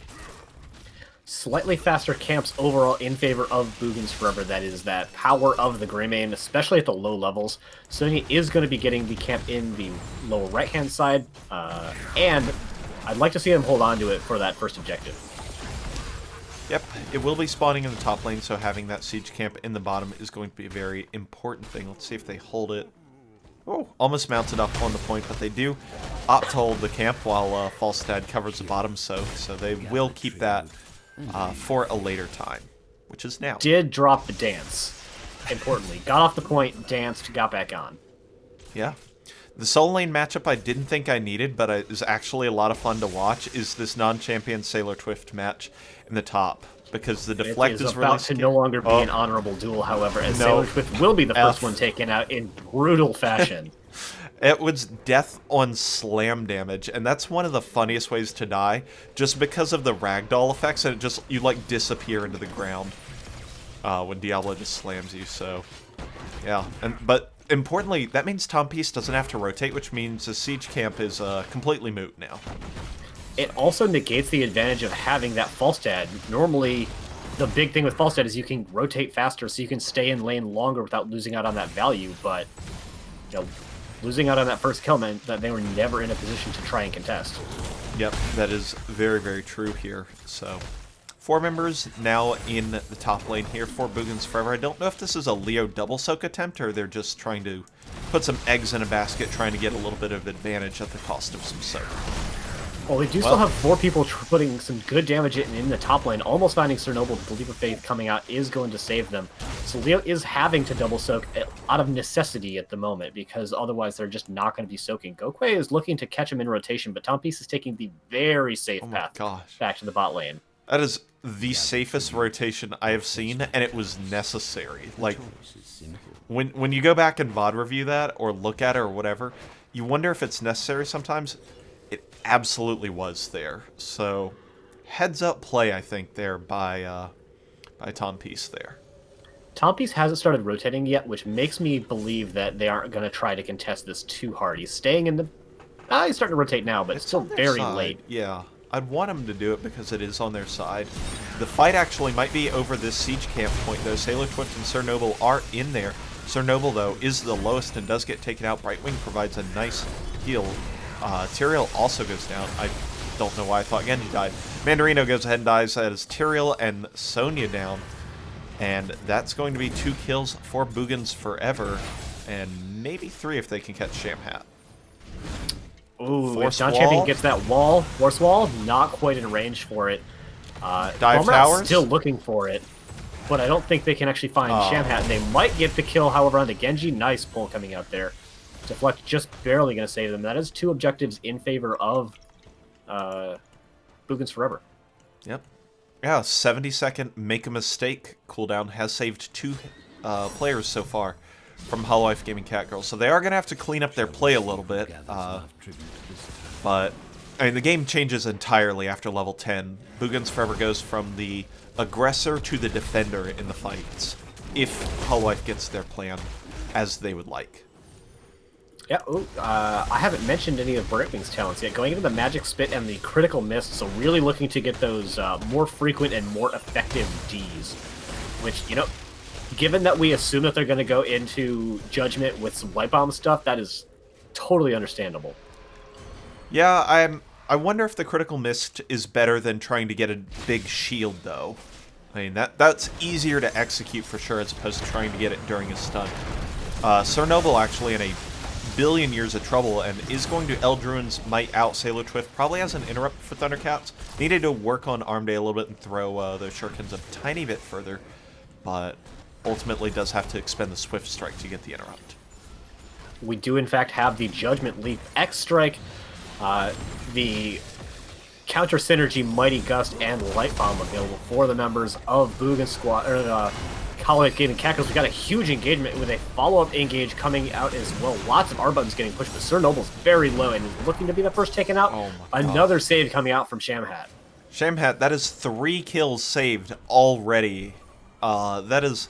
The Anduin is paying dividends, even if it's not quite winning fights yet. This is keeping Holowife from this being a really bad scenario. Sailor Twift going to X-Strike for mobility, and then get taken out because Diablo plus Brightwing is going to find that kill. So, 4 kills to 0, first time we haven't been really even at this point through a series, and with the curse picked up for Boogans forever, they're going to be putting a lot of damage into this bottom wall. And that boss that they took was able to basically get the entirety of bot wall and bot fort, which means that they have really good pressure going out under this bot keep at 7.5 minutes in the game. They've got the curse going, so the minion wave gets blown up immediately. Bombernaut is positioned as aggressive as he likes, but they are going to have to disengage as the members of the Catgirls have made the rotation down. They find a kill on top lane on the Falstad. Sonya was actually rotating in to try and flank, but looks like they have decided better of it. Yeah, this is really working out well for Boogans forever, which, considering how I saw the last game that the Holowife Gaming Catgirls did on this map, I'm really kind of surprised at. I mean, the Catgirls had a really strong macro and then took good team fights because of it, but it seems like they're just kind of getting picked apart here. The rotations from Bombernaut and from Thundercats being able to provide additional CC are going a long way. Yeah, Thundercats is going to try and peel themselves out of there. Blink Heal is going to save them, but not for long, as the Judgment comes in, is going to find the first kill for the members of the Catgirls. Sir Noble taking quite a bit of damage actually from the boss X-Strike, not kind of hitting out on the too many people, but Gokwe is going to find that kill out on the non-champion. Light Bomb coming in with the Swift Strike is going to find 2, and Tompies is in a rough spot. Bombernaut as well. Campbell's was able to disengage. And I think the Catgirls have to try and get out now. They got the damage that they can, but I don't think they can really try to find more. At least not immediately. Yeah, I mean, that's the situation they find themselves in, as level 13s were being picked up for the Boogans, so they did gain a momentary talent tier advantage. Boss is now the play for the Catgirls, and Boogans do know this is happening, and do they try and make anything happen 4v5? I think they can, especially now it's 4v4. They have to worry about Gokwe. Yeah, now they don't. Never mind. Oh, this is real bad if you're Holowife Gaming Catgirls fan. Leo going to go ahead, get the Entomb onto Genji. That's another kill. 3 kills and a stolen boss here for the Boogans forever, and it's all coming apart here for the Catgirls this game. Yeah, it's really rough for them. They had one very good team fight, but they were just a little bit too low on the health bars after it to secure that boss. Boogans were able to come in 4 versus 5, find kills, and take the boss. Really well done by them. Yeah, the cooldowns being spent on the boss really hampered the teamfight capability, and Chernobyl didn't have enough of a health bar to be able to tank effectively and make an escape. So, yeah, really strong spot here for the Boogans, as now we see the largest level discrepancy this series with a 2-level lead here. Diablo has the RQE combo available. Oh, a huge Entomb is actually going to be all that's necessary to get Mandarno very low. Having to pop the leap as a defensive ability is never what you want in a comp that has Judgment. Yep. So now the big blow-up combo down for 50 seconds, and this is when they want to make it happen. Oh no, unlucky. Shamhat drops the light bomb on the wrong person, probably just stacked up in an awkward way. And lands on accidentally nobody. Dropping it on Material instead of on the Genji there. And I think that Judgment has just a little bit too long of a cooldown. You'd have to start the Judgment and then put the light bomb on it for it to work too well. And that's still not the combo you want, because Judgment knocks people away. You want them all clustered. Yeah, that is true, but they tried to force something, and because Leap isn't up, it's not a big scenario. Gokwe trying to make a cheeky play. He had several steals in the Death Web game. Not going to get a Holy Ground, gets a steal here, but it's going to cost Hero his life, so I guess it's not much of a steal. The invisibility from Tassadar actually does keep him alive, the Shadow Walk, for just a little bit longer. Camp Bellizo actually gets taken out. Sailor Twift now causing a lot of pressure on a non-champion who gets gusted into the wall. Bummernot wants blood, charges onto the Nephilim, that is Mandarino, and does not find the kill, while Leoric, the other act boss of Diablo, tries to get a kill, does not find that either. Shamhat, Light Bomb onto herself, does stay alive for a little bit longer. Genji deflect, the Catgirls are so low, but they are going to escape. That was a really good team fight coming out from the Catgirls. Sailor Twift, you're not out of danger yet. You can't just mount there. And is going to get taken out for the hubris there. Shamhat still running with scissors at 10 kills against their team, so really well done. But yeah, down 16. That was a really good team fight coming out from them. Soiled slightly by that last Genji death. Yeah, I think that Genji death is really unfortunate because it does just completely mitigate pressure and gives Boogans Forever free access to this bottom boss. Maybe not free because, Falstad exists, but I mean, you've got Leo to just become unstoppable on the point. So yeah. Basically a free boss, but I mean, small consolation, it does give the Catgirls opportunity to get level 16 before the next time that they will be attempting a team fight. However, they have to contend with a boss in the bot lane, which is pretty bad as well. Yeah, that boss almost certainly to get the bottom keep here. And Boogans Forever looking to be in a very, very strong position, as they will be up 6 forts to 3 currently, trying to make that 6 forts to 2 with this bottom keep being threatened very heavily by the boss. I think Gokwe is looking for something cheeky. Yeah, he totally is. He definitely is. He's not going to get it there. Light Bomb goes out onto Sailor Twift, followed by the leap. That's a lot of damage. Here comes Tassadar dying first. Thundercats and Campbell is very, very low. Sailor Twift trying to not let them escape. Tom Peace actually drops the Peeling Entomb, I would say. And Sir Noble pulled out of danger again. Boss pushing onto the core. Now the fight's starting to break down. Sonya taken out. Deflect does get the Brightwing, but it's going to cost Sailor Twift his life. And what looks so good again for the Catgirls just becomes a 2-for-2 trade. I'm really surprised Gokwe didn't drop the Mighty Gust at any point during that fight to stop the disengage. Yeah, I would agree with that. Maybe he was low on mana. I mean, he's low now. Can't tell. He had tapped immediately beforehand. Yeah, that's very true. So, yeah, must have had the mana. So, tough spot to be in now. Again, if you're the Catgirls fan, 68% on the core. So they let it take just a bit too much damage. And the curse is here for the Boogans. Shamhat cannot pull herself. The flip from Diablo. The overpower actually flips her into a better spot to land a bigger light bomb and escape. So some anti-synergy there. Greymane is going to receive the heal from Brightwing, but is going to be taken out anyway via Judgment and Mandarino on the Sonya. Sonya now in a little bit of a bad spot, though. Now that the cooldowns are spent, Shamhat going to get another pull out, but with top keep gone and mid keep very close to, Holowife Gaming Catgirls have to be careful about these catapults in other lanes. They do, and they almost certainly cannot defend mid keep, so it will be 6-0 destructible buildings that they can lose without actually just losing the game. But it's a very small but. They start winning these team fights. Yep, and they haven't lost the last keep yet. Tom Peace going to be taken out here in as he drops the Entomb, but I mean, even with that defense functioning, I would call that a functional defense for Holowife. They have 120 health on a keep and a regenerating roughly 5,000 health on a core. Like, they're not in a good spot. They're not, but they aren't dead.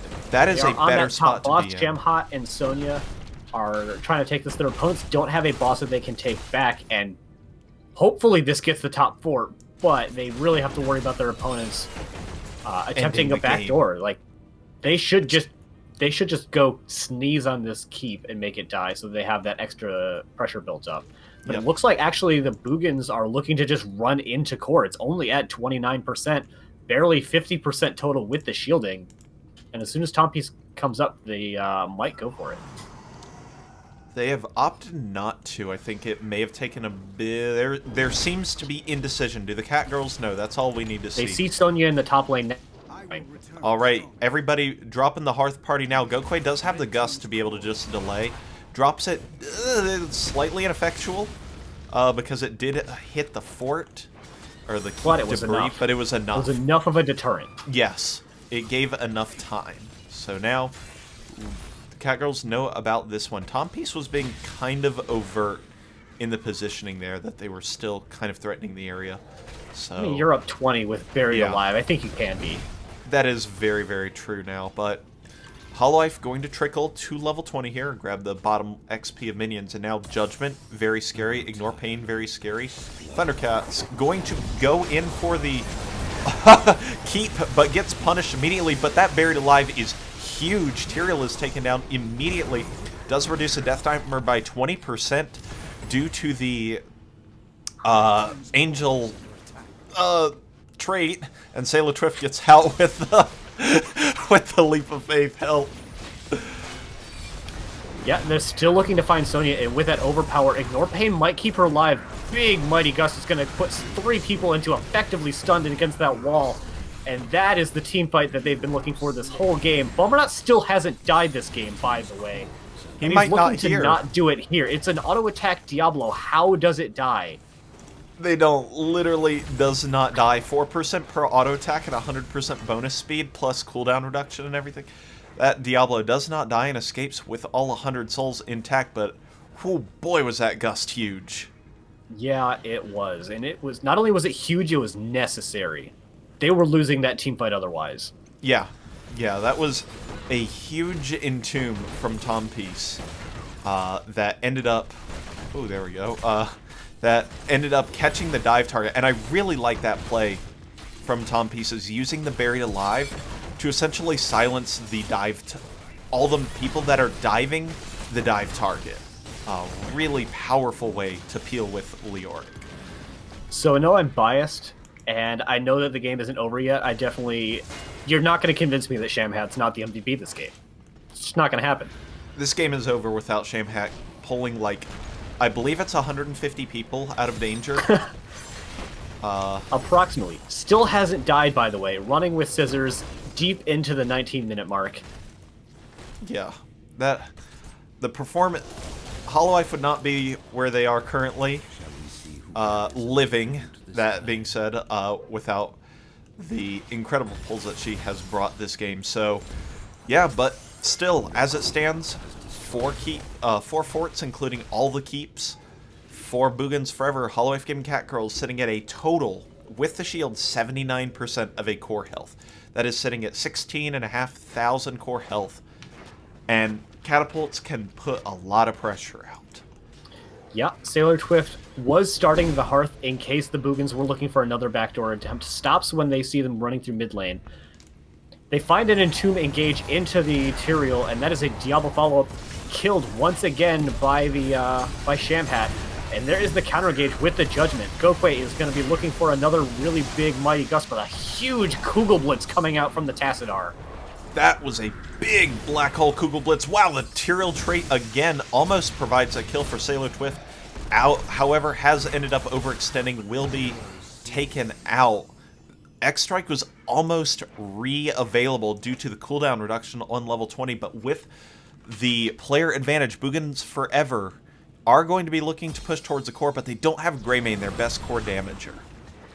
They don't, but they are up a hero. They only have to get through a little bit of damage. They've got catapults building up in every lane, and they've got that Entomb available once again. Shamhat is going to try. Missed. Oh my gosh, Shamhat is running away and will make an escape. Tom Piece is very, very low. I just kind of stopped talking because this is insane. The defense is occurring. Gokwe gets taken out, but the couple members are resurrecting here. Sir Noble on the Tyrael is alive, and the the Judgment is available. I think that there's just too much damage left on the table. I don't think they can actually make a defense here, but that's a huge stun coming out from Mandreno. Non-champion is going to have to dimensional shift on out of there, and they're making the defense work for now. Another great pull is going to save Sonya. Sir Noble is a little bit stranded right now, isn't going to have Eldrin's Might for a couple more seconds. The RQE combo is going to find that kill. Big X-Strike is going to find an almost full reset coming out from the Genji as well, and they're looking to get the damage into non-champion, but Brightwing keeps him alive. The counter to the Shamhat MVP is the Thundercats MVP. These ports have been just in time. The scissors have fallen. The core goes down. And Boogans Forever take Cursed Hollow here. That game had no right being as close as it was at the end there. Is it close, though? I mean... Oh, man. It's the type of game where the Catgirls really found their stride around, like, level 16, which is unfortunate because they had lost multiple keeps at that point. Yeah. If that was an even game going into level 16, maybe you can argue that it's, there's a real chance. But as it stands, they were just a bit too far behind. First pick. They trickled a lot of deaths in the early game. It was something like 5-6-0 before they were able to get their first kill. Yeah, 8-2 I remember as being a checkpoint, so oof. Yeah, so they were able to make their comp work eventually once they got their heroics, but even then it was still a few levels before they really made it work for the first time, and that's unfortunate because it was working once they got it to start working. It's just they were so far behind already, just weren't able to quite shift the momentum back hard enough. Yep, but incredible job by the Boogans Forever to not let them shift the momentum back. I mean, Invisible Friends, the D-Cleanses, the shields from Brightwing, the Entombs from Leoric, the Kugel Blitz Black Hole from Tassadar. Like, there's so many things that went into the disengage there that was just incredible. Like, really, really well done by the Boogans to deal with that very, very frightening dive comp, front-loaded dive comp. Because we're the only two people I've ever heard say Kugel Blitz in the Heroes of the Storm community, it's the level 20 upgrade where if you get a stun with the Black Hole, it drops a Psystorm on location. And a Kugel Blitz is a theorized black hole made entirely out of photons. There you go. Ooh. It's a thing that is mathematically possible, but extraordinarily unlikely. My favorite kind of things are the... That says Volskaya. I definitely didn't mean that. I meant Towers of Doom as our fourth map. So last time we saw this map being played by the Catgirls, they got the thing that they wanted. Yes, they did. Do you think they get it again? No. Yeah, I don't either. No. There's been an ABBA ban. Ectar, there's been an ABBA ban the entire series. There's no way they get everything they want. They know that, but they did pick the map. I do want you to know they have opted for map pick to go to their home court facing elimination. And if you're on the Catgirls, you have to know that your opponents know what you want to do here. So what do you want to do instead? That's my big question. Bummer not 0 deaths MVP. You know what? I could argue that as well. It's true. But I would have also put Bummer not as MVP of the first game, so I don't want to double up on it. True. We need to make sure that is not a meritocracy here for MVP. Yeah. We don't want to be like the Game Awards and just give every award over onto Bummer not. Bummer not is the Last of Us Part 2 of this series. That's a feel. All right. Teams are ready. So, should be getting into this game number 4 here. I appreciate the lack of downtime. I love it. They are quick. For sure.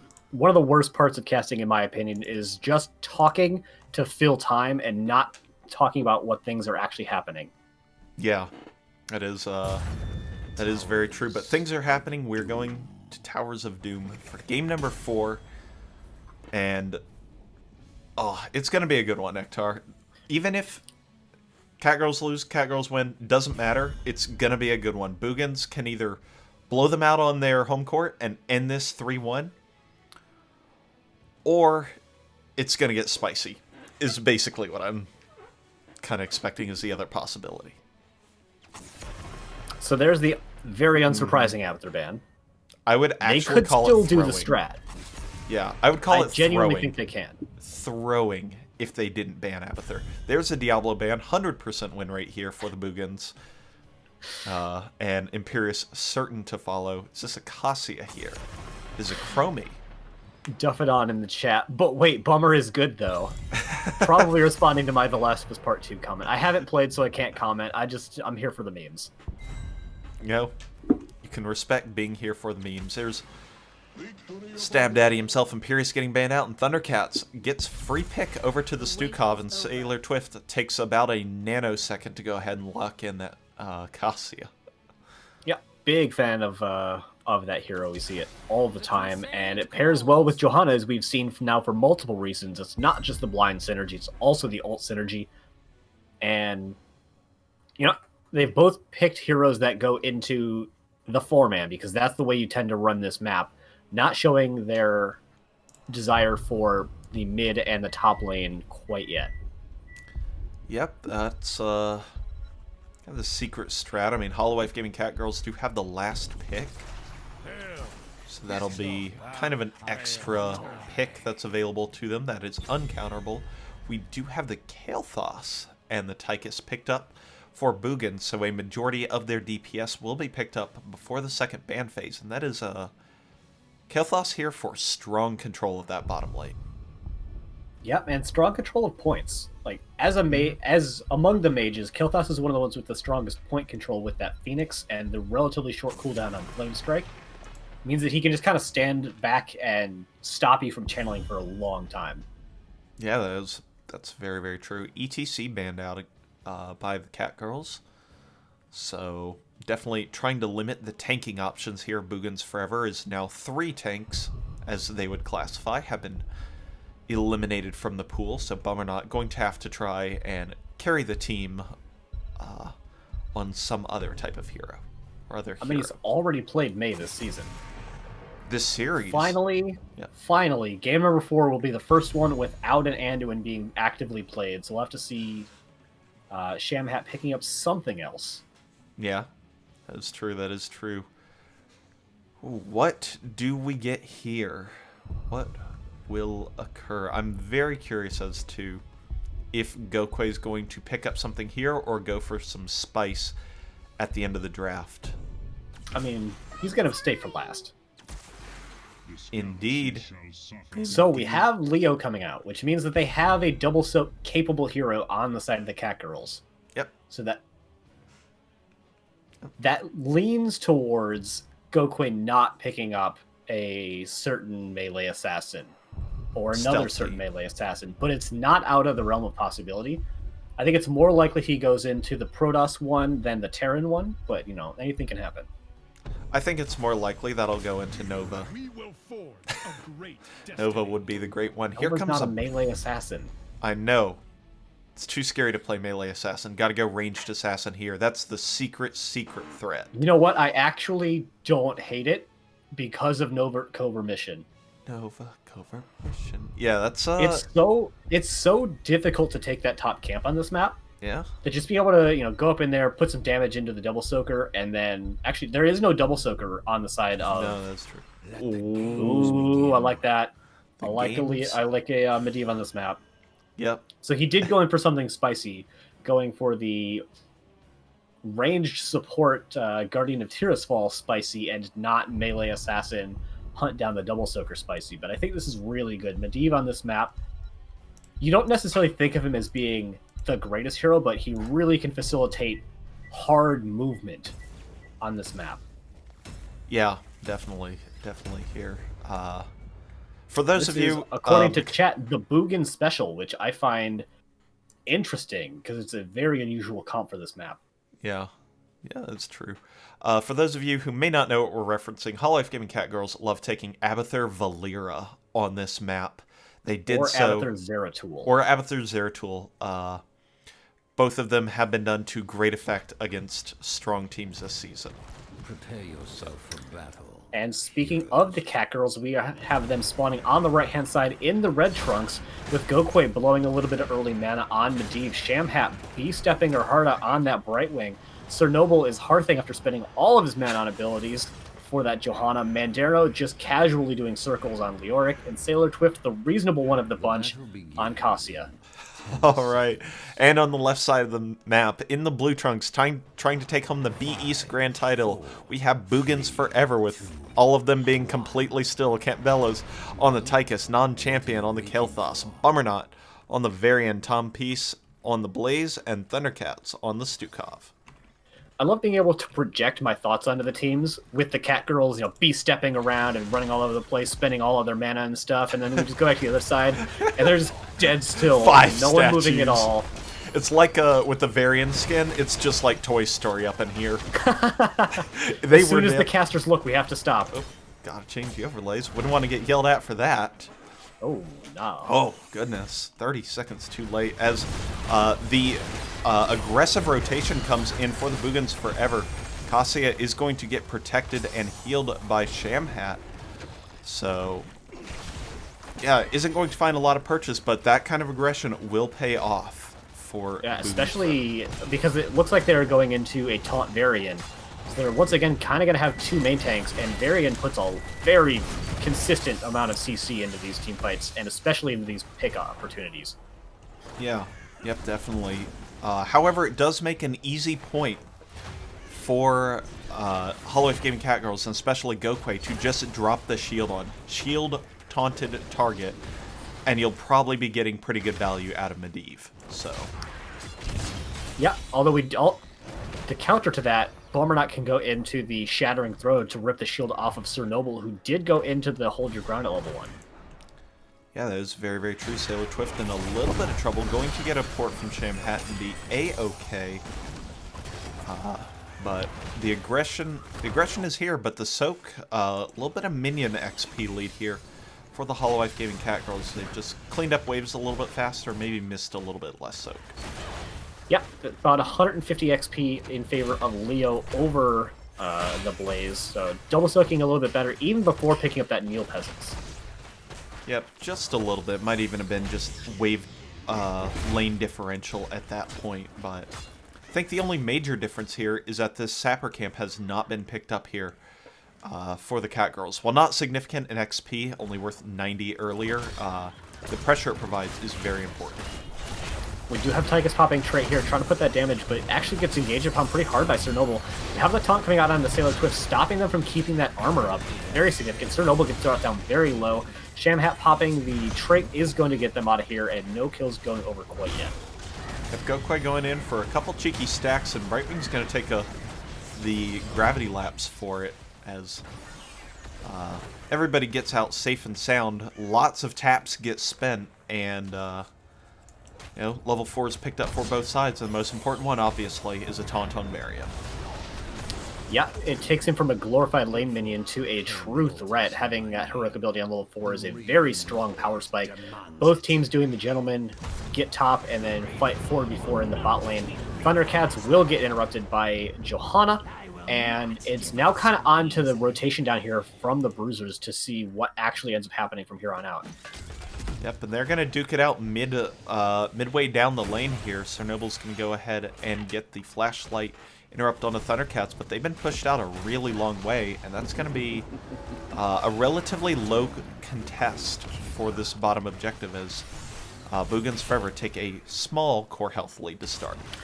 However, Tompies hasn't started rotating yet. They've already gotten the mid soak with that Leoric, who can start onto top lane, and Blaze is now should be increasingly far behind in the double soak. Yep. Or Leo can join in case there's a bottom team fight, which there may have been at least a momentary thought of, which is why Leo hung around for just a moment. But nonetheless, this situation we find ourselves in, both teams approaching level 7 about the same time, and Boogans Forever going for their second Sapper camp. Yeah. The members of the Catgirls are going to start on their own. Doing a decent job of gathering up all the minions so the AoE hits effectively. Cernoble is going to use that Condemn to get them the rest of the way in, and here is the power of the Leoric. Faster rotations is going to make this a 5 versus 4 for a little bit until Blaze gets here. But the team fight is definitely starting to devolve. A lot of damage coming up from that Kel'Thas is going to be put into Cernoble, Shamhat, and Sailor Twitch all at the same time.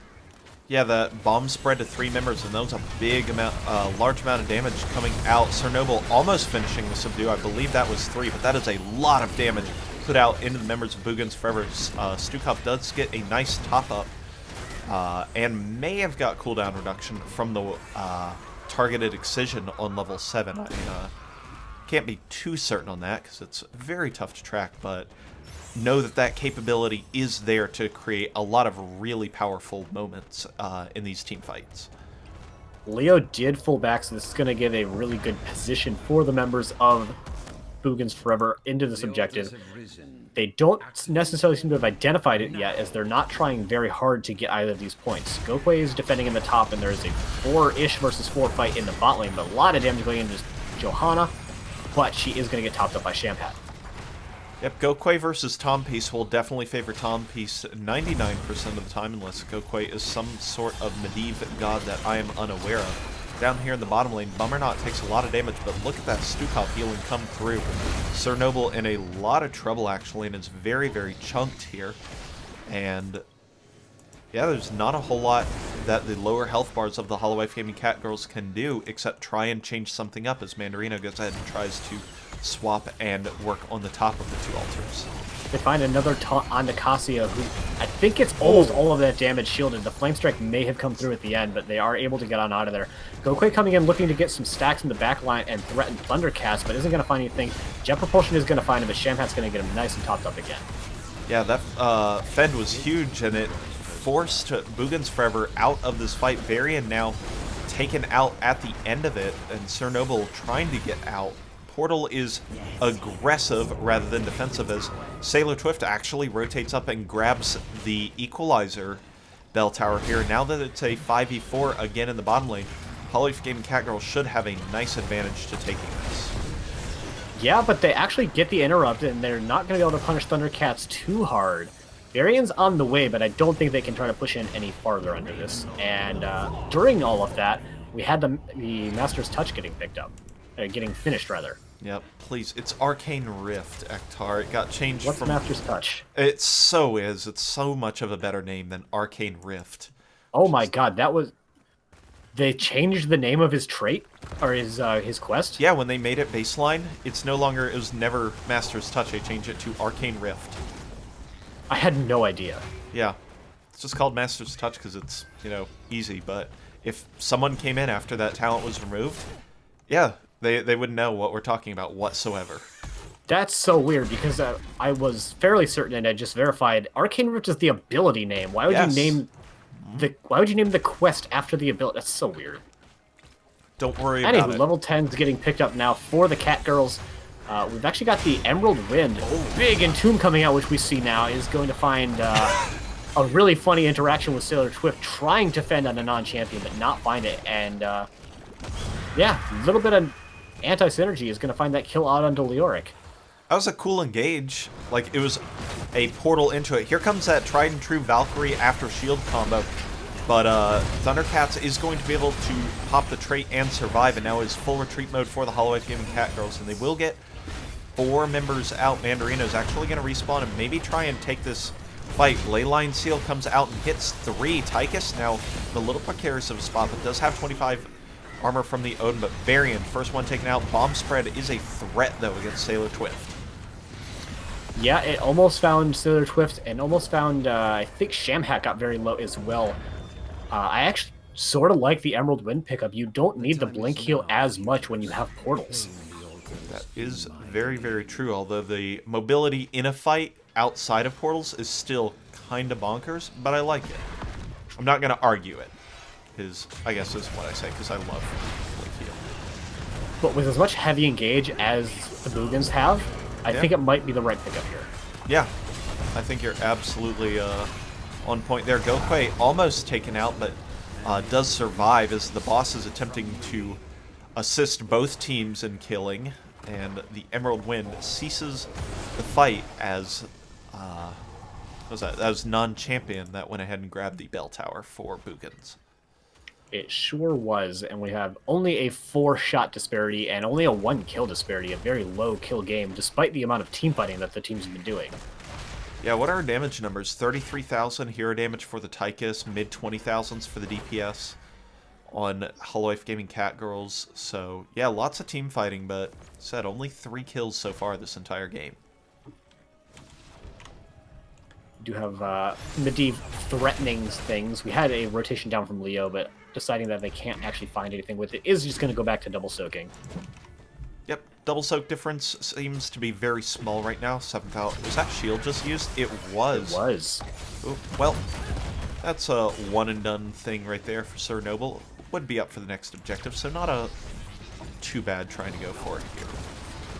We have Gokwe spotting out this camp, has Leyline available, but is just going to flutter away, pick up that mid-soak, as Leo is a little bit slow rotating from the top lane. Yep, and that does give the Boogans Forever capability of trying to push in. That was a good cancel on the Lurking Arm by Thundercats, because that Valkyrie was fairly well timed to try and cause a lot of issues, so Thundercats doing an excellent job on this Stukov overall. Shamhat going into the Pixie power, so the extra armor and cooldown reduction, as opposed to the other one, the one increases healing by 75% that we've seen most of the other times in this series. So, respecting the Kael'thas's damage more than their own healing, I think. Ooh, that's a lot of damage into the Entomb, but it is, in fact, the Holowife Gaming Catgirls that are in a lot of trouble. Four-player Leyline hits them all at the same time. Which is a funny way of disengaging. Blessed Shield uses a disengage capability, but it doesn't look like Holowife really wants to actually disengage from this, so they're going to keep on fighting, and they're trying to find a kill on both Tom Peace and Bummernot, but haven't found anything yet. They haven't, but it looks like... Oh my, I was going to say Johanna looks to be the first one going down, but that is a huge arcane explosion coming up from Medivh, finding a lot of damage and securing the kill out into the front line for Boogans Forever. However, the health bars that they have left are still bigger than their opponents, so they can still threaten this. I don't think they get it, but they can keep their opponents here for some time, not let them get the channel for quite a bit. Yep, and once the tap and the Brightwing Soothing Mist comes through, that is going to be the end of the defense for Boogans Forever. So Holowife Gaming Catgirls take an 8 shot lead, or about 2 altars, so a little bit of an advantage here for the Catgirls, but definitely not insurmountable, especially because it is Towers of Doom. It is. And we've actually got 5 people in the bottom lane for Boogans Forever, looking to try and find some damage into that Johanna. Varian going into the Juggernaut, so not going to have that Shattering Throw to rip the shields off. Instead, just going into that percent damage. So they're not going to be able to find the shield rip onto Johanna, as they will not get that kill. Taking the opportunity, rotating Leoric down, they're going to take that Pumpkin Camp. And I don't think the camps have been that impactful this game. Most of them have just been cleared in lane. Yeah. Ooh, Varian goes ahead and gets entombed in this little awkward spot here. It is going to be fine, but non-champion could be said against, as the mana barrier might not be enough. Drops to below 500, but again, Medivh finishes off the kill. Shamhat gets the teleport interrupted due to a Tom-Piece flank here, and that's going to be on cooldown for a little bit longer. And that's going to cause Mandarino to have to leave, but that is a... I say that, Tom-Piece actually going to get caught by the ley line seal, and the engage is there, but the jet propulsion is even more there, and that's going to be the disengage for the Boogans. Yeah, but that is Kael'thas dead as the objective is coming up. He will be alive, and the tunnel is available for that quick rotation in if he decides to do so. A little dangerous considering their opponents currently have tempo, but available nonetheless. Bomarnot trying to find something, gets the taunt onto Gokwe, but the counter Entomb is going to put Varian into a really bad spot. I was going to say I don't think he's going to go down, but Sailor Twift showing me what I know. Yeah, Kase puts out a lot of damage here, and he's going to confirm that kill. So Holowife Gaming Catgirls going to grab bottom. Valkyrie going to hit in that... Wow, I can't believe he just got caught on like that post on the side of the wall. Overall, Kasia taking a bunch of damage, Sailor Twift in a bunch of trouble, but does go ahead and get all the shields and the protected needed for a moment. Leyline Seal comes in just a bit too late. I really like that flaming crab that we saw with the interaction between the, what was that, Meltdown's level 4, Pyromania, and the Polymorph. That was a real crab rave. Ooh, they should definitely play that during the, actually, no, there's no. Twitch TOS. Probably shouldn't play that. DMCA, please. Yeah. Monka TOS. We do have the level 16s getting picked up for the members of the Catgirls. Going into the Temporal Flux, giving him that extra percent of damage instead of going into the Heroic Ability cooldown reduction. That is slightly more That is often. Heroic Ability cooldown Damn reduction. Temporal Flux You're seeing time. the one that comes in more often. Yeah, you know. Oh, yeah, try and explain every ability name to me in a way that makes sense. Fair enough. We have an Entomb going into Camp Ella's, but there's not a whole lot of damage. The Blessed Shield is a lot bigger, though.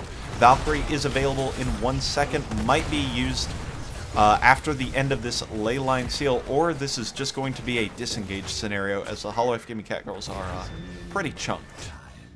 They are, and Sir Noble even taking the very conservative route, dropping the flashlight just so Bomarnot can't try to chase anybody down with that taunt, which is off cooldown. It will, however, give the Boogans the opportunity to steal their opponent's camp. Yep, the invade has come out, and there has been a significant difference in the number of camps picked up for both sides. Mandarino at least threatening an Entomb with that spooky walk, but doesn't end up finding anything. So now here comes the fight just to the bottom altar here, and I think if you're a Boogans fan here, you have to pick this up here. Yeah, I'm kind of surprised actually that the Catgirls are taking this fight, but they find a really good Valkyrie onto Stukov, who walks himself into an Entomb, into a ley line, and Sailor Twift actually is very low. Bomarnot might be the first one to go down in this team fight, however. Yes, that is the fact.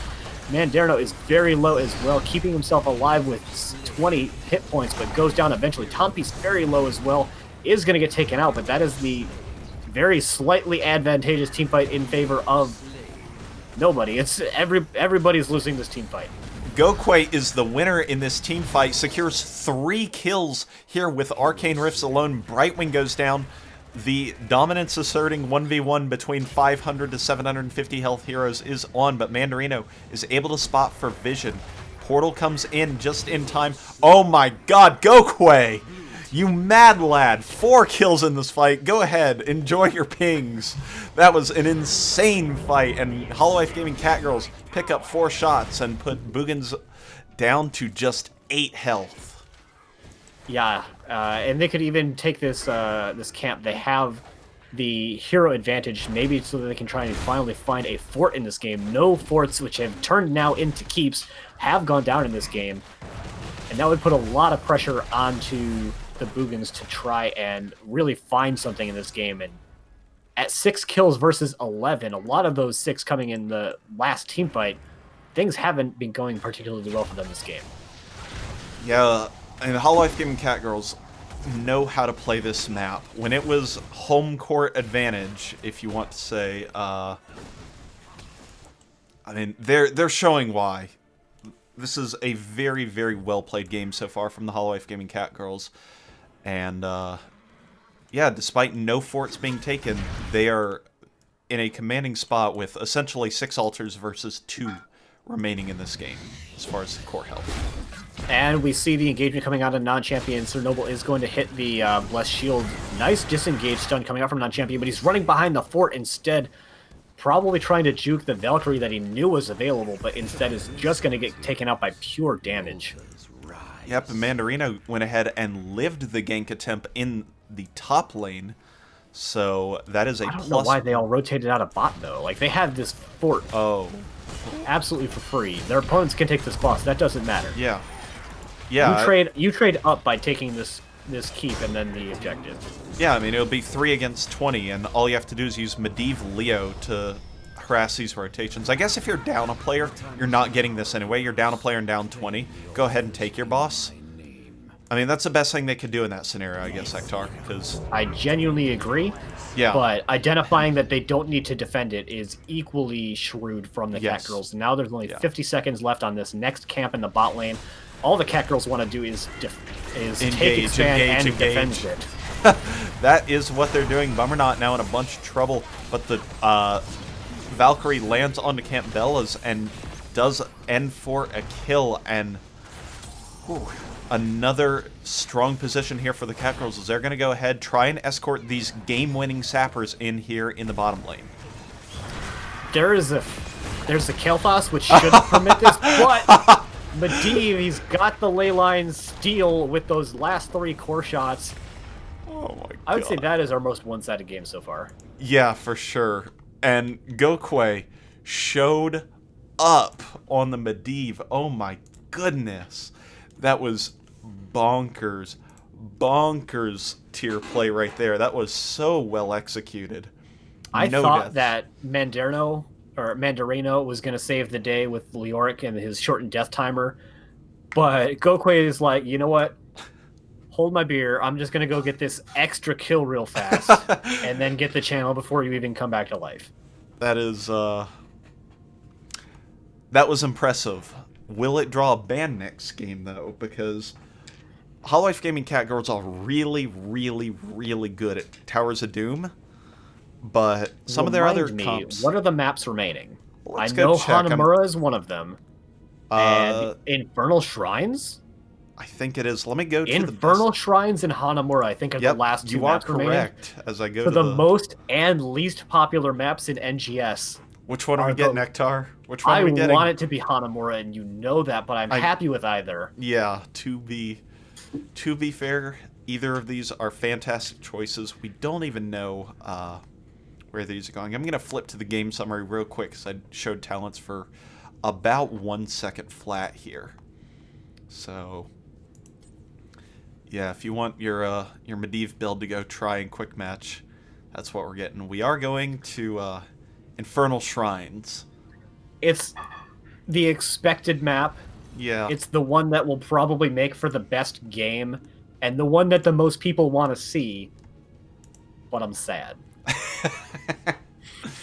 Fair enough, fair enough. I mean, as connoisseurs of the fine wine that is Hanamura, you know, I like a good Hanamura game too, but it's not what we get I here. do as well, but you get far fewer good Hanamura games than you get Also good Infernal true. Shrines games. Yep. The Catgirls have been forced to pick this map. Well, forced to pick a map, and of the 2, I don't think they wanted to play some Hanamura, so... I think that with what we've seen in this series, the Catgirls have the wider, weirder strats, I That- think I mean, Hanamura yeah. might have been a better pick for them than Infernal Shrines That on that alone. I would guess that only if they have a wild, weird strat for Hanamura, and they might have just not cooked one up yet. They haven't put one to stew for a while. So. Oh, yep. Ectar is playing for the Boogans, so that's game over. Yeah. You're done. It's over. There's no way the Boogans can win now. Mainly because their healer would be off comms. So. All right. Well, Twitch chat friends, go ahead. Oh, I got swapped out before I could get the portrait changed. One of these things does not belong. If we can get the poll in the NGS chat, who are you rooting for in this game number 5, last game of NGS Season 10? We had the series last night go to 5 games. We had the last time we casted go to 5 games. We're taking this one to 5 games. This has been really, really fantastic series overall. Pardon my lackluster response. I'm definitely just making that poll. We have mods in the chat, Ectar. You don't have to do that. I don't trust other people, Ace. But it's gonna be in the chat before I even say anything. I can't believe it. I've already got the poll ready now. Well I've got, but I personally don't like when people put a poll in before the drafts. So I'm saving that poll. I'll be ready Okay. to just post it as soon as hero number 10 gets drafted. Fair enough. And then then I will abruptly forget about it for several minutes, and we might eventually get back to it later in the game, but I doubt it. Fair enough. Fair enough. We'll do that. So, oh, you got the portrait changed. Very nice. Maybe I should change Did. mine. I feel a little left out. What is that? Carbot Tower? It's Carbot something. I searched for tower, it didn't come up. Cannon. Oh, Just search for Carbot. there's literally like 70 Carbot portraits. It is Carbot Fort. Fort. Forge now. 75 Doritos well spent. Indeed. I've also seen Ghillie Sharks use this one sometimes. Yeah. Big fan of them. I'm not a big fan of that scrim that we have against them. We're gonna get absolutely slapped. You know, But they're a good Ace, team. because we haven't done it yet in this series, Okay. I would like to ask you, how did we get to Infernal Shrines of all places for game number 5? All right, so to start this, so we had Boogans forever win the coin toss. They went ahead, opted for first pick in game number 1. That led Holowife Gaming Catgirls to ban out Braxis and Tomb. Boogans banned out the BOE and the D-Shire. So we went to game number 1 by choice of Holowife Gaming Catgirls.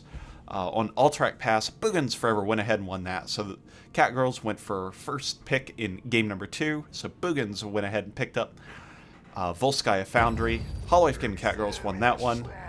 We went to Cursed Hollow afterwards, which the Boogans won against a dive composition. Holowife on their last legs went ahead and map picked into Towers of Doom, which they won. And now they've been forced to map pick again here on Infernal Shrines. Let's get into it. Cornabass saying, Ectar looks spicy tonight, though. I like it. Thanks, baby. Really Yeah, appreciate you. but I'm Mark Zombie's waifu, so It's I mean, true. Winky It's true, and- face. Don't clip that. No thanks. I don't care. No. What's Weenus- worse than a clip is a Weenus Weenus soundboard soundboard. clip. No, Someone no, get I'm Weenus in doomed. I'm doomed. This is now a soundboard discussion stream. Oh no! Right, respecting finally the Cassia. No Abathur. Get that out of here. No ban on the Abathur. It's one of, if not his worst maps, but it's open. Diablo getting banned out. No more zero death games for Bummerknock. Chromie getting banned out because she's a menace. And who's going to be the last ban coming up from the Imperious. Catgirls? It's Imperious. It's got to be Imperious. You're not wrong. It should be Imperious. Yeah, there's literally no chance it's anyone else. Literally none. Never had a doubt. Wasn't even close. So It bans 2 different roles for them, and it's also ridiculous. So yeah, I mean, never supposed to be Stab Daddy ban. until he gets nerfed into the ground at some point. Probably That's not. fair. Like Zagara. First pick, Stukov? Anduin? We've seen it twice. Sylvanas. Ooh. Trying to The push Banshee with the Queen objective. coming out for the first time this series. Yeah, I mean, that's the... We're expected to win the Shrine. So I wonder if they're going to take... Diva and Gazlo? Have they existed? No? They have not. Not Not one. Not picks, not bans, not wanted. So there's the Stealing pick with deny. Stukov is Yeah, Sham Hat. seems Love good. to see that. Yeah. Yeah, I mean, you get a pick and a ban. It's both. It's incredible. So It's free real estate. I don't know if it's that, but you know, it's pretty good. So yeah, With that confident Sylvanas pickup, like you were saying, I wonder what they're Yeah. looking to use to guarantee that Shrine pick. I would love a Diva pick by them here. They are oh not my picking Diva god, here. I don't They're care. doing some stuff. I like some stuff. That's I Thundercats on the love Uther and Tom Peace on the Rexar. So it does seem like the proper roles, but again, they could do some kind of role change shenanigans, try and make that happen. They could opt into main tank Uther and have someone else pick up the healer. Or, you know, it's just a healer Uther. You have been clipped. I have been clipped. Oh, thanks. Sus- Thanks. Suspecting that it might be a double healer comp with Uther, either in a bruiser / tank melee assassin range poke kind of role. Most flexible hero in the game. Fight me on this. True. The true multi-class. Banning out the Ana. Yeah. And frankly, I don't even think that's a bad ban. No, I don't think so But either. I think I love Ana on Infernal Shrines because it's relatively easy for her to position safely, and that's her big issue is being engaged upon. And there's just so many well-positioned defensive walls. Yep. Cool. Thanks, Danny. Really appreciate it. We're still 2-0 on y'all. Sorry. You may have a division title. Wow. We have the moral high ground, Anakin. Sailor Twift opting into the Lunara, a proficient hero. Kind of surprised we didn't see the Sailor Twift Junkrat here. And the Zool coming out for Mandarino. Lunara might be a target against Uther, who is notoriously poor at that AoE healing. He did get a buff in that regard with the increased potency of his W build, which has been the healing standard since then. But it's still definitely not his strong suit. Yeah, absolutely. But Junkrat also does that, to be really fair. It's true. I just like Lunara better. Yeah. I shall do what Oh, It I is don't a double even- healer comp. I don't even know what this is. This is double dragons. This is... Come on, pick Yeah. Hanzo. Get your own dragons. I mean, they banned They could Chromie. even do it too. They could. It fits. And Go They- Quite plays Hanzo. But they should pick up someone that can punish Alexstrasza. Holowife even banned Ana. So, Yeah. like, they just open themselves to that. So that is... There are going to be some role swaps, almost certainly. Tassadar, I mean... I like the Tassadar pick a damage. lot. Yeah, that's just good damage. Let's see what the role swaps are for Boogans forever. There's Bummerknot going to the Uther and Thundercat swapping to the Alexstrasza.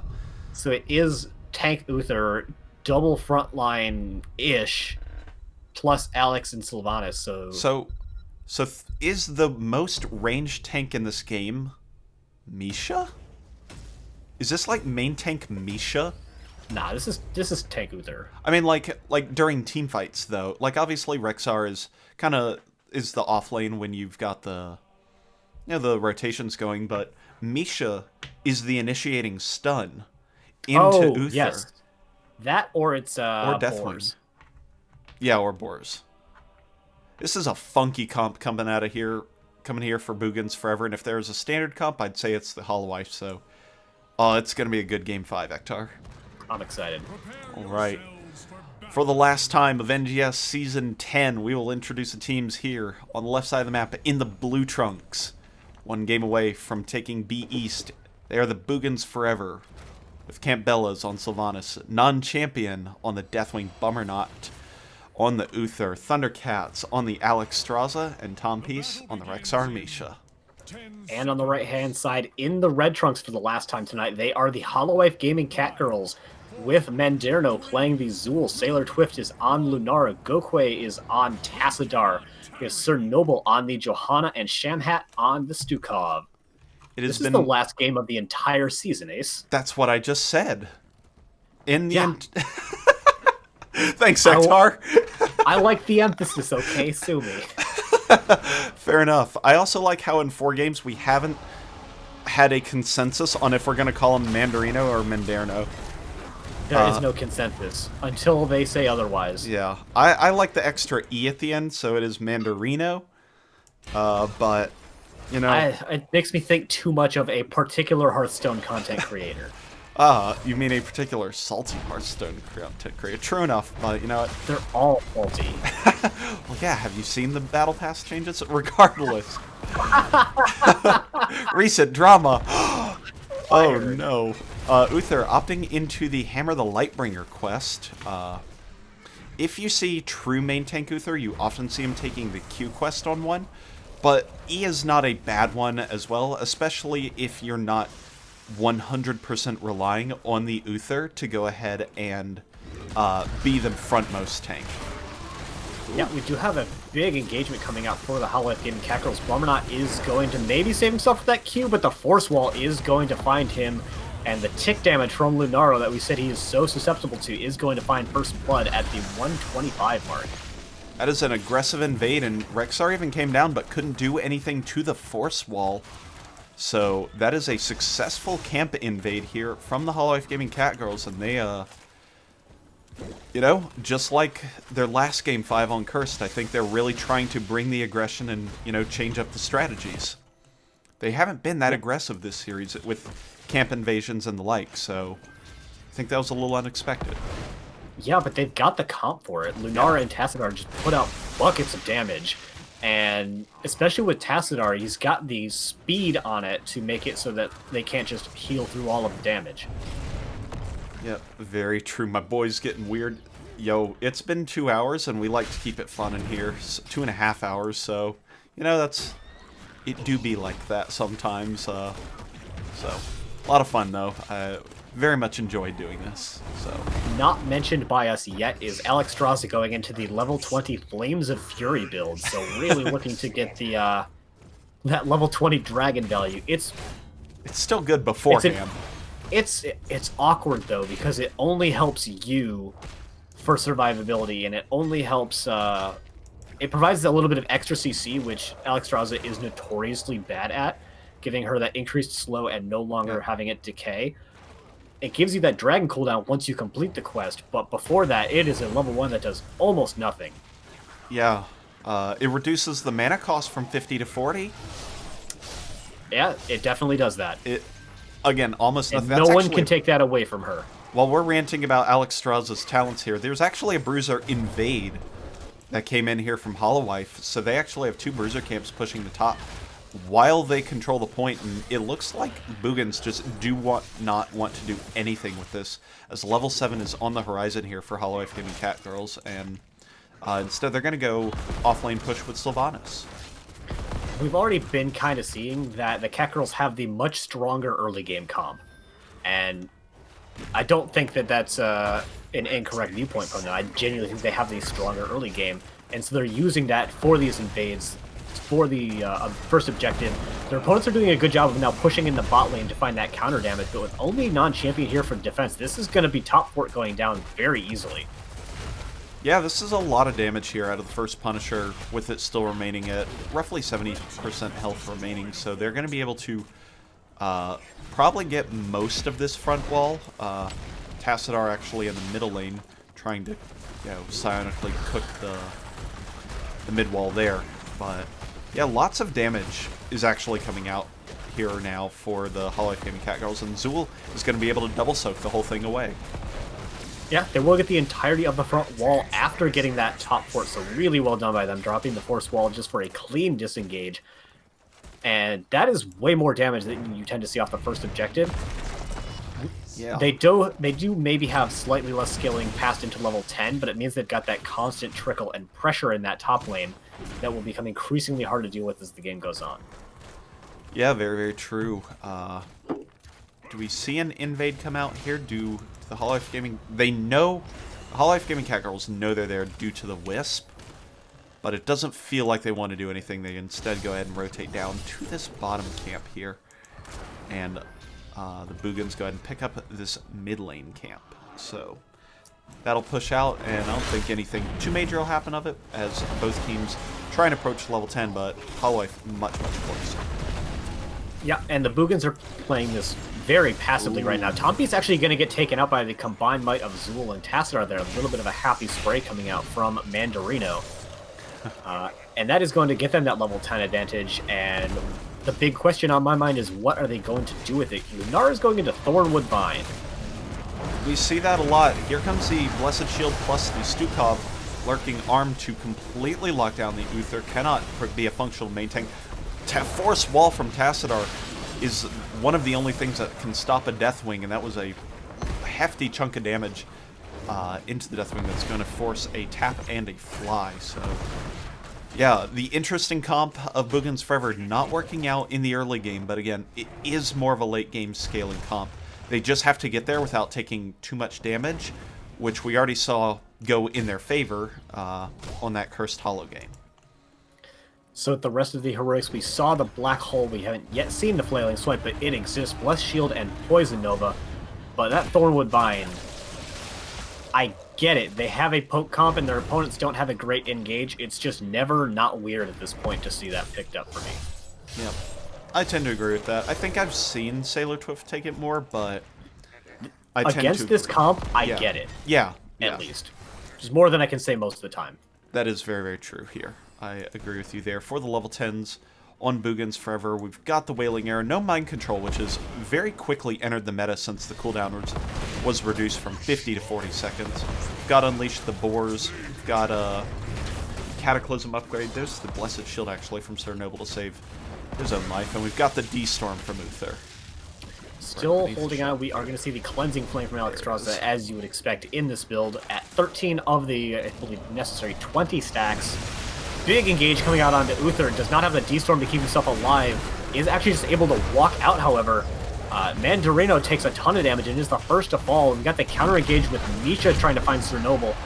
Cataclysm goes in, but Non-Champion's kind of all by himself at this point. Isn't going to be chased down. Sailor Twift does not have the chase potential, but that is very low health bars for the side of the Boogans. Yeah, I mean, that was a good save onto Uther. Like, I genuinely did not expect that. I don't know if the Lurking Arm didn't come out, or I didn't see if anything interrupted it. I was just trying to watch it come down. I think it was just slightly off place. It was Uther was to the top left of it instead of being more central, so he was able to walk out and get the cube pretty quick. Yep. And he got a Divine Storm at the very last second before he got silenced, so a good job there by Bummerknot staying alive. And yeah, and Thundercats for going in and confirming a kill. There's a dangerous combo again. Black Hole pulls him back into the silence, and that is a fast kill onto Uther, but does enter his true healer form and heals up Camp Bellows.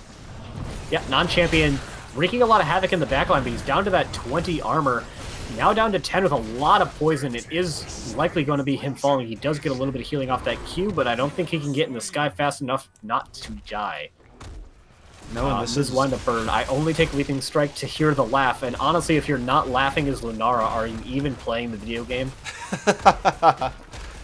Exactly. Thank you for proving my point, Ace. There you go. Go watch some Carbots, too, if you want some more Lunara laughing.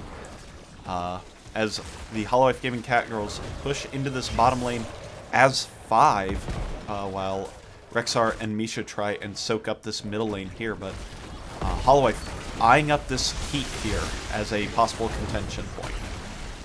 Just missing out on the virulent reaction, and John Cena getting distracted, not punching Camp Bellows that one more time to get the kill. So they're going to be able to get back to the Hall of Storms and heal up. This bottom keep is very under threat. leaping on a non-champion, so not finding another stun off of that leap. That's a pretty good luck for the members of the Boogans squad, but they are going to lose this keep, but nothing else. Yeah, but that's a sub 10-minute keep here for Holowife Gaming Catgirls, and they are running the map over right now, and they're going to go ahead and paint these bottom trio of camps red. And we gotta hope, as a Boogans fan and a fan of close, good 30-minute games for Game 5, that they can find some way to go ahead and make this comp scale up in time. They did finish the Flames of Fury, so they're going to be able to get that Dragon CDR, which could let them get multiple Dragons during a long, protracted team fight. It's difficult, but it's possible, and it could be one of the things that helps tip the game in their favor. Yeah, and we haven't seen a strong Boars engage yet. We're looking to see. It seems like they've been a little off on the engages so far. This is a Boars engage now coming out. Non-champion going to Cataclysm over the wall and deal a bunch of damage to the stunned members of the Holowife Gaming Catgirls, but the Black Hole picks up the Sylvanas and the Misha. Non-champion now in the middle of the enemy team, cannot be healed up by the Cleansing Flame of Alex Straza, and this might be a second keep just after the 11-minute mark here for Holowife. And if things weren't bad enough, they're also losing mid fort to that Khazra camp. It should go down without any additional assistance, but probably they're going to rotate there and make sure that it goes down. Yes, they are. Lunara is going to be able to put all that poison onto it and secure a 5th uncontested building in favor of the Holowife Gaming Catgirls as they pick up their 3rd advantageous level and that all-important level 16 talent tier. I've been wanting to talk about it all game, but Thermal Lance is just going to ruin the day for Boogans forever. Yeah, and that's level 16 before the 12-minute mark. That is a fast amount of scaling to get to level 16 this early. I mean, it's on the back of 7 kills, the bonus passive XP, which I can only imagine is, wow, about 4,000 difference so far. Wow. That's really significant. That's probably about a level if I kind of know my XP well enough. A little less. I will take your word for that because I have no idea what the XP numbers are. It's about 6,000. I just know if I'm playing TLV very well, I can get 50,000 sometimes. Yeah, it's about 50,000 XP to a level, or 5,000 XP to a level right now. So that difference is really quite massive. So from the chat, they did not take Bellwing, or they went into the Burn Beneath My Shadows, the Cataclysm upgrade on 10. So they do not have that into Fear engage. Yeah, that is very, very true. So, yeah, now down 16. What do you do as the Boogans? Do you try and pick up 16? I mean, the Shrine Clear is excellent here with Zool going into the full Curse Strikes build. It looks like they want to fight down 16, and I think that might actually be correct. Yeah, because fighting down against a Punisher, that's tough stuff. Here comes the engage onto Johanna, at least from Misha, but that's not going to find too much as the Iron Skin is burned. So now is the opportunity. The disengage comes out here for Holowife Gaming Catgirls. The Zool Sneeze comes in to do a little bit of damage, but it is fight's kicking off here. We saw the Black Hole not finding a kill here. Tom Piece is very low, Deathwing is pretty low, Count Bellows is taking a lot of damage as well, is going to stay alive. Curse Strike's keeping Zool very healthy, but no kills going over just yet, but without that 16 talent tier, that is going to be the first 2 kills going over in the Uther and in the Rexar, and we have, I think that was the Deathwing killed, followed by the Sylvanas, and Thundercat's the only one to make it out of here, and Lunara will not let that stand. That will be the full 5-man team wipe and the series going over to the Holowife Gaming Catgirls. That is the only 5-man team wipe of this entire series, 5-4-0. And it couldn't come at a better time for the Holowife Gaming Catgirls. They will be your Division B East champions. And, oh, what a good set, though, Ectar. Genuinely, it was a very entertaining series. Yeah. Shout out to the Boogans squad for doing such an excellent job in this series, making it through the very tough Division Northeast bracket and working their way here, pushing Holowife to a Game 5. But ultimately, it was the 3-2 victory for the Holowife Gaming Catgirls. We'll go ahead and try and get some people in here for a chat. You know that we're gonna get probably everybody 5 people in here. We're probably gonna get 5 people in a. Are they already there? No, They're that's the board meeting. Never mind. Yeah, that thing that I otherwise would be in right now. Yep. Wow. But I'd much rather be here. Yeah. Yeah. And they would rather you be here too. All right. Let's get everybody in here into lobby 2.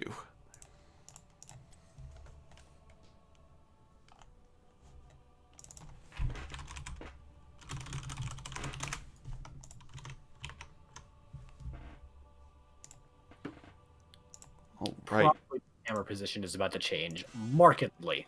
That's okay because I'm You not guys going limit. to these. Incredible. We are not going to use the cameras anymore. That is a-okay. Actually, wonder if it still would work. You guys looking straight fabulous, by the way. Oh, Oh, we know it. but your thank you. gameplay too. Oh. Oh, thank you. All right. Is this it? Only 2? Yeah, only 2. Oh. Okay. Hello. Hi. Hold on. I can go get the rest. No, that's fine. That's fine. It might keep the chaos on the mainstream down just a little bit. Fair So, enough. Go Quay Shamhat and the Holowife Gaming Catgirls, congratulations on your 3-2 B East victory. Thank you. Thank you. Wow. Yeah. Pretty good. I know. Another- On Sunday night. Another game 5. Yeah. Always fun. Yep. And as before, the Game 5, the most one-sided of all the games. How are you guys so good at playing 3 hours in? Is it no life heroes mode? Is that what you do here? Oh little no. bit. A little bit. We've no. To be honest, I have no idea. I've pretty much been having a fucking breakdown this entire series. It's okay. You've been holding it together. My head, yeah. And I guess we're just able to last longer than other teams. I think we did a good job keeping our head on our shoulders this time. It helps a lot that we've played Boogan a couple times. They've been so great and scrimmed us a lot. So it was kind of just like we tried to be cool and calm, and the stars aligned, and Yeah, this was the official tiebreaker for our scrims. it was. It was. Doesn't get more official than this, honestly. No, Yep. no, it doesn't. Yeah. That is very true. So, yeah, pretty big win for y'all. Have you won a division before? Because I feel like you guys have had a history of No, good things, but no, we've not. well, congratulations. Let's go through the series in expedited fashion here a little bit. Game 1 is Sure. on Alterac Pass. You pick Alterac. Yes. How you feeling on that map? I mean, both teams went for 2 offlaners, essentially, a tank and some damage. So But Boogans ended up taking the game. What's up? What's up with that? So I'm gonna be honest. I don't think we were expecting the Deathwing. Like we had that in the back of our head the entire, in our pregame prep. When we were talking about it, we thought it might happen, but like Reno was kind of harping on it that it's likely to happen, and it finally did. And it was annoying. It was annoying to say the least. They played like the Deathwing was integral to that, but like the Urel was Oh yes, that like Urel. the cherry on top of being just annoying and keeping us from doing what we wanted to do. Yeah, if you're not able to kill Deathwing and you can't kill Urel and you're not a dive team, well, just good. GG. You're did a your die best. team. Yes. Oh, I like that. That's good. Yep. I might just Boogan coin played that it for well. my next team name. I believe that's already taken. Is Die So- Team already not taken? Die Team It was specifically, Die but Gaming. Die well. Gaming. We got to compete somewhere. Alrighty. So game number 2, they take you to Volskaya, Yes. and you get the Cassia Johanna that was prevalent throughout the series, and you also got to play some Chromie. Yes. How'd you enjoy that? It was. Is it wrong to say it felt one-sided? I I don't know. It felt pretty easy. Oh, wow, that's rude. It felt pretty clean. We weren't expecting him to give us the Cassia, to be honest, at all. And like the Johanna, I guess that's what we just went to. But we weren't expecting the Cassia even a little bit, and then they gave us Cassia Chromie, which is something we're comfortable on. Let's say comfortable. It was one of our we were like, if this makes it through, we'll take it. But let's think about other stuff, and then they gave us ended both. up working. And we felt very comfortable in that composition. Pretty sure We've played Cassia a few times this season, so maybe once or twice. Once or twice, Sailor Twitch. yeah. Once or twice. All right, so you take Volskaya, and then you pick Cursed Hollow, which we saw you take in Game 5 against Deathweb in fairly convincing fashion. And you opt for the Tyrael dive comp, which we've seen before, and it goes poorly. Yeah. What from Boogans Golden Forever rule made that not for successful? That comp. We broke our golden rule for that comp, which is don't fight before 10, and so instead we fought and got greedy and split death for the rest of the game. And Boogans took advantage of that really well. Honestly, if you're not going to win, just stagger every death you can so it makes it look like you're trying to lose harder. The Diablo play was so hard to play around. Bummernaut was insane this series. Bummernaut tank. Yeah, it hurts.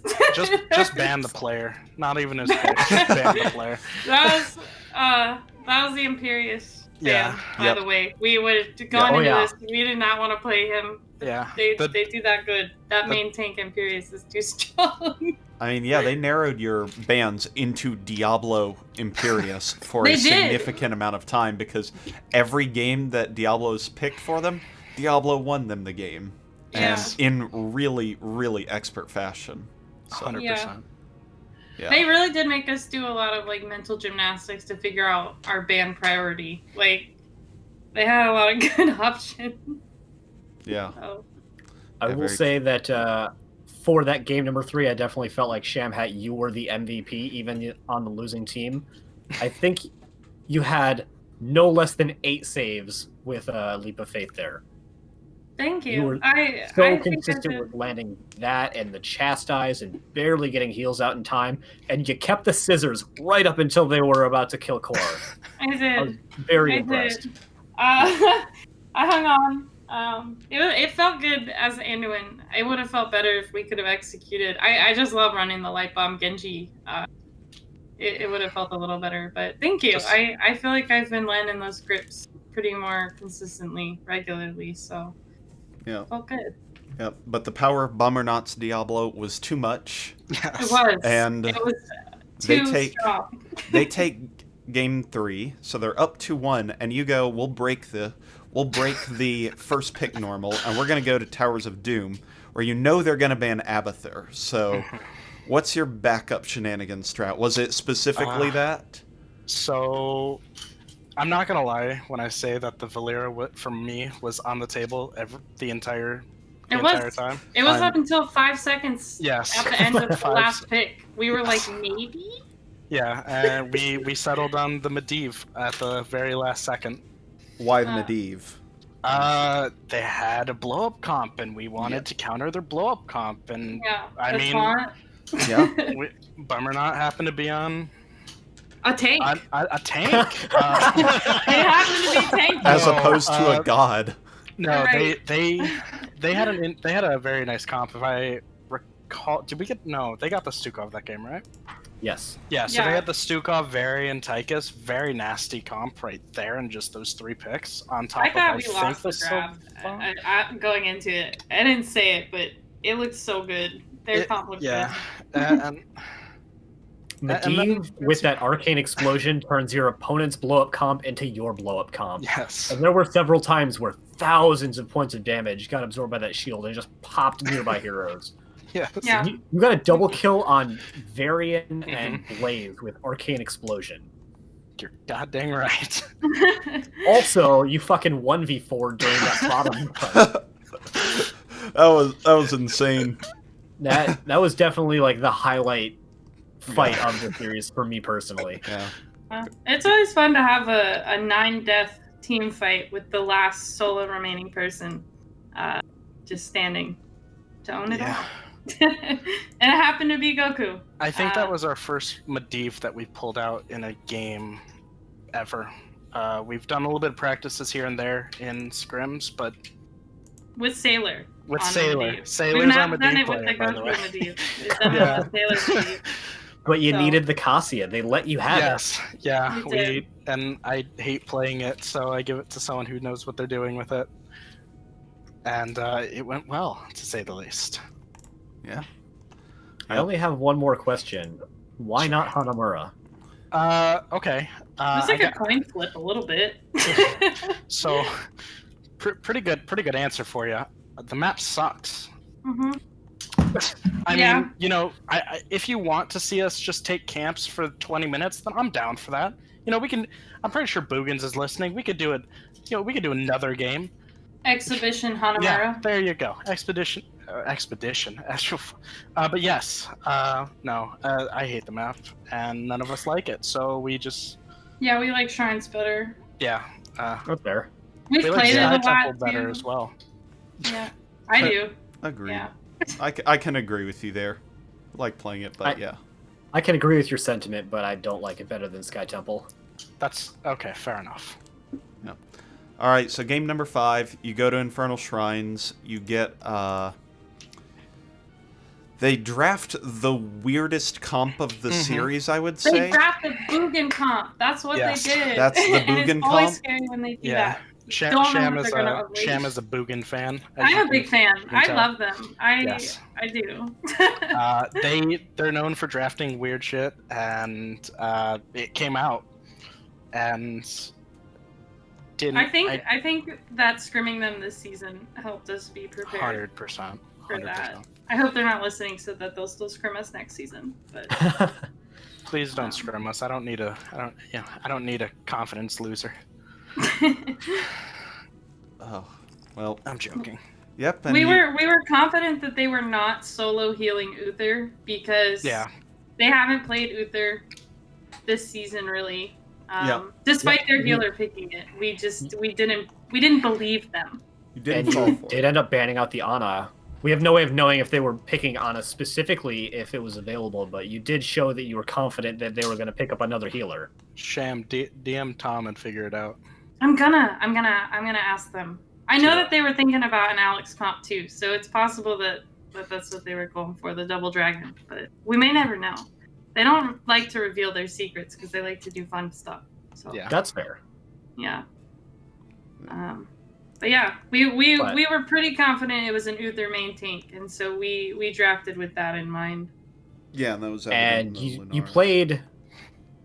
played a comp that's very similar to the ones that you've run, but you played it very differently. You were much more aggressive in the early game, which is actually kind of how your game 5 went in your previous series, where previously you'd only take your own camps and stay on your side of the map, but in both of your game 5s, you're like, nope, first camp is the opponent's camp, and we're going to fight them on it. And that's going to set the tempo for the whole rest of the game. And you're 2 for 2 on game 5s of just setting the tempo and winning. I think I just am a very aggressive shot caller in game 5s, apparently. He wants the game to end quick either way, really. One is way what or it is. another. Just Yeah. That's right. So whether it goes our way or their way, it doesn't matter. Oh, it was a series though. yeah. Yeah. That's so it's- fun. I'm like sad that NGS is over. Like I feel like Pack it happy, up, but everybody. We're done here. No Yeah. more. Right. There's no season 11. Last This is season, not an NGS official is doing statement. anything. Yep. Yeah. Banky coming in with the rate of 12. Thank you. We are finishing up our winners interview for the grand finals Yeah. of the Beast division. Yeah, the whole thing. Yes, the So- true Ooh. beast division. Couple- Just, I lied. I actually have another question Yeah, for you. I think we got the same thing. When is the Thug finals versus BU Oh. West champion Bronze 6? These are questions. shit. I mean, I don't think next I've heard of week- that new game, Cyberpunk. Yeah, but- I've literally been playing Cyberpunk and WoW all week. So I don't. That's a new beast, man. I don't need this. They're not a beast. They're a blessed. Oh, They are my bad. They're blessed. blessed. I forgot. That one was for you, Lulu. Oh, absolutely fired then. What a sellout. Uh, Oh, it's the only like really bad punny joke I think I made this series, which is well above average. I usually get like 3 or 4. Oh, okay. you're telling me We'll I'm gonna be allow it. disappointed then watching this back. yeah. I mean, you get to watch you guys win in the grand finals. How disappointed can you really be? I mean, I get to watch my playback, and I'm pretty disappointed. I was really sad not to die in under the first minute on Cursed Hollow, though. I was very sad about that. I know Bummer Not was very sad. Yeah. But All that right. was fun. Well, that's all I've got. Ectar, anything else? Will we see you for season 11? I guess we'll leave that up to chance. Ooh. Ooh. Don't call Ominous. heads. Yeah. God. Don't call heads. Yeah, don't call it. All right. Well, floor is yours. You've got 93 adoring fans in chat, so Oh, well then Go these ahead. are Wait, these, before Yeah, Goku yeah, can say no, no. we shout out all of those fans. you All suck, of the Twitch Sham chat Hat. fans. Thank you. You absolutely blow, Chunks. Okay, so on top of that, first of all, shout out to Taylor Swift's new album, Evermore, out in stores everywhere. You're literally welcome, every Taylor. store. Yeah. Okay. On top It's of her that, thank you birthday. guys. Thank you guys for casting our game. It was awesome. Shout out to Boogans for giving us one hell of a, I guess, series. Season. Really. Well, They carried us through. They carried us through with The end of the scrims. season, pretty much. Yeah. All our scrim partners. Um, Maybe y'all know a couple of them. maybe. Yeah, that's it for me. I'm done. I'll shout out our team. Oh, I didn't do that right. I was wondering if that was the joke or not. Turns out, No, trust I'm me. here. I'm here. don't to worry, support. Sham Hat's here. I am Yeah. a support player. I'll step in. Shout out our team. I also shout out the casters. Thanks for picking up our game. It's always fun to have a cast. So I mean, I know it's grand finals and stuff. Yeah. It's Yeah. always fun. It is always fun. So yeah, Not to be thank you. Not to be And biased. thanks for having me on the team this season, Goku. It's been Ah. fun. This is my first season with them, so And the I had a last. great time. She's gone. She shouted so out apparently I'm Twitch gone. But chat. Launched out of the cannon. Yeah. Was not the You know- imposter. I should have thanks, brought Sir NGS. Noble. He wouldn't have shouted out Twitch chat. Yeah. We stand Twitch chat here. Very important. All right. Well, thank you very much for joining us. And again, congratulations. Enjoy. I think you'll get your emote in the Discord Oh my server, God. so Oh, we can we I spam. forgot about We that. can Yep. spam some And, gaming cat. and I'm girls. pretty sure we still have grand final winning pins that should get shipped out to probably Gokwe for further dissemination. Yeah. But don't quote me on that because I'm only reasonably certain that that's the case. Wow. We'll get it figured out. If all I care about is our emote, and if we don't, then Ectar, you'll hear from me. I'm pretty sure I'm going to hear from you anyway. Yeah, probably. True enough. All right. Thanks, guys. Enjoy the victory and the little celebration of it. Thank you. Yeah. Thank you. All right. Thank you. See ya. See ya. All right, and away we go. So, that's the end of season 10. It was a good season. It was a good season. Oh no. It seems like my Discord video overlay decided not to pick up Discord. Love it. You love to see it. Just go ahead. Thankfully, this is happening now and not like Don't worry. 3 hours ago. We fixed it. It's fine. It's fine, kind of. I believe you. It's fine. Look, there's Ectar. You wouldn't want to miss him. All right, that is it for us here. Both, in for the series and for NGS season 10. As someone who's been here since season 1, wow, it's kind of been wild that we've had this league going for 3.5 years now. Math checks out. It was 2017, I'm pretty sure, when this picked up. First matches in July of 2017. We are now in December of 2020, planning out season 11. Do we have the dates on the website yet? They'll be announced at the Mead Hall next Sunday on this channel at the normal Mead Hall time. Or it's on the new dates command. I'm sure you can get them if you're definitely on the dates command. So if you are interested in knowing when registration and stuff starts, we have all the dates out, including all the way through grand finals of season 11, ! Dates in the NGS Discord, and you can get all of that information. Yeah. So, yeah, join us for season 11. It's a lot of fun.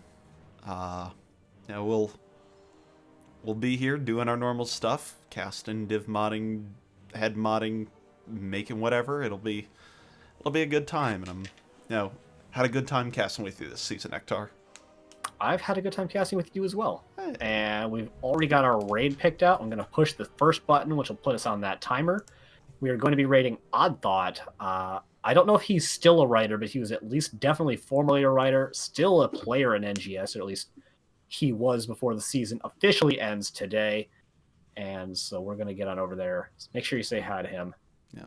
And we'll see you all back here for season 11. Bring your friends. Bye, everybody. Bye. Oh, wait.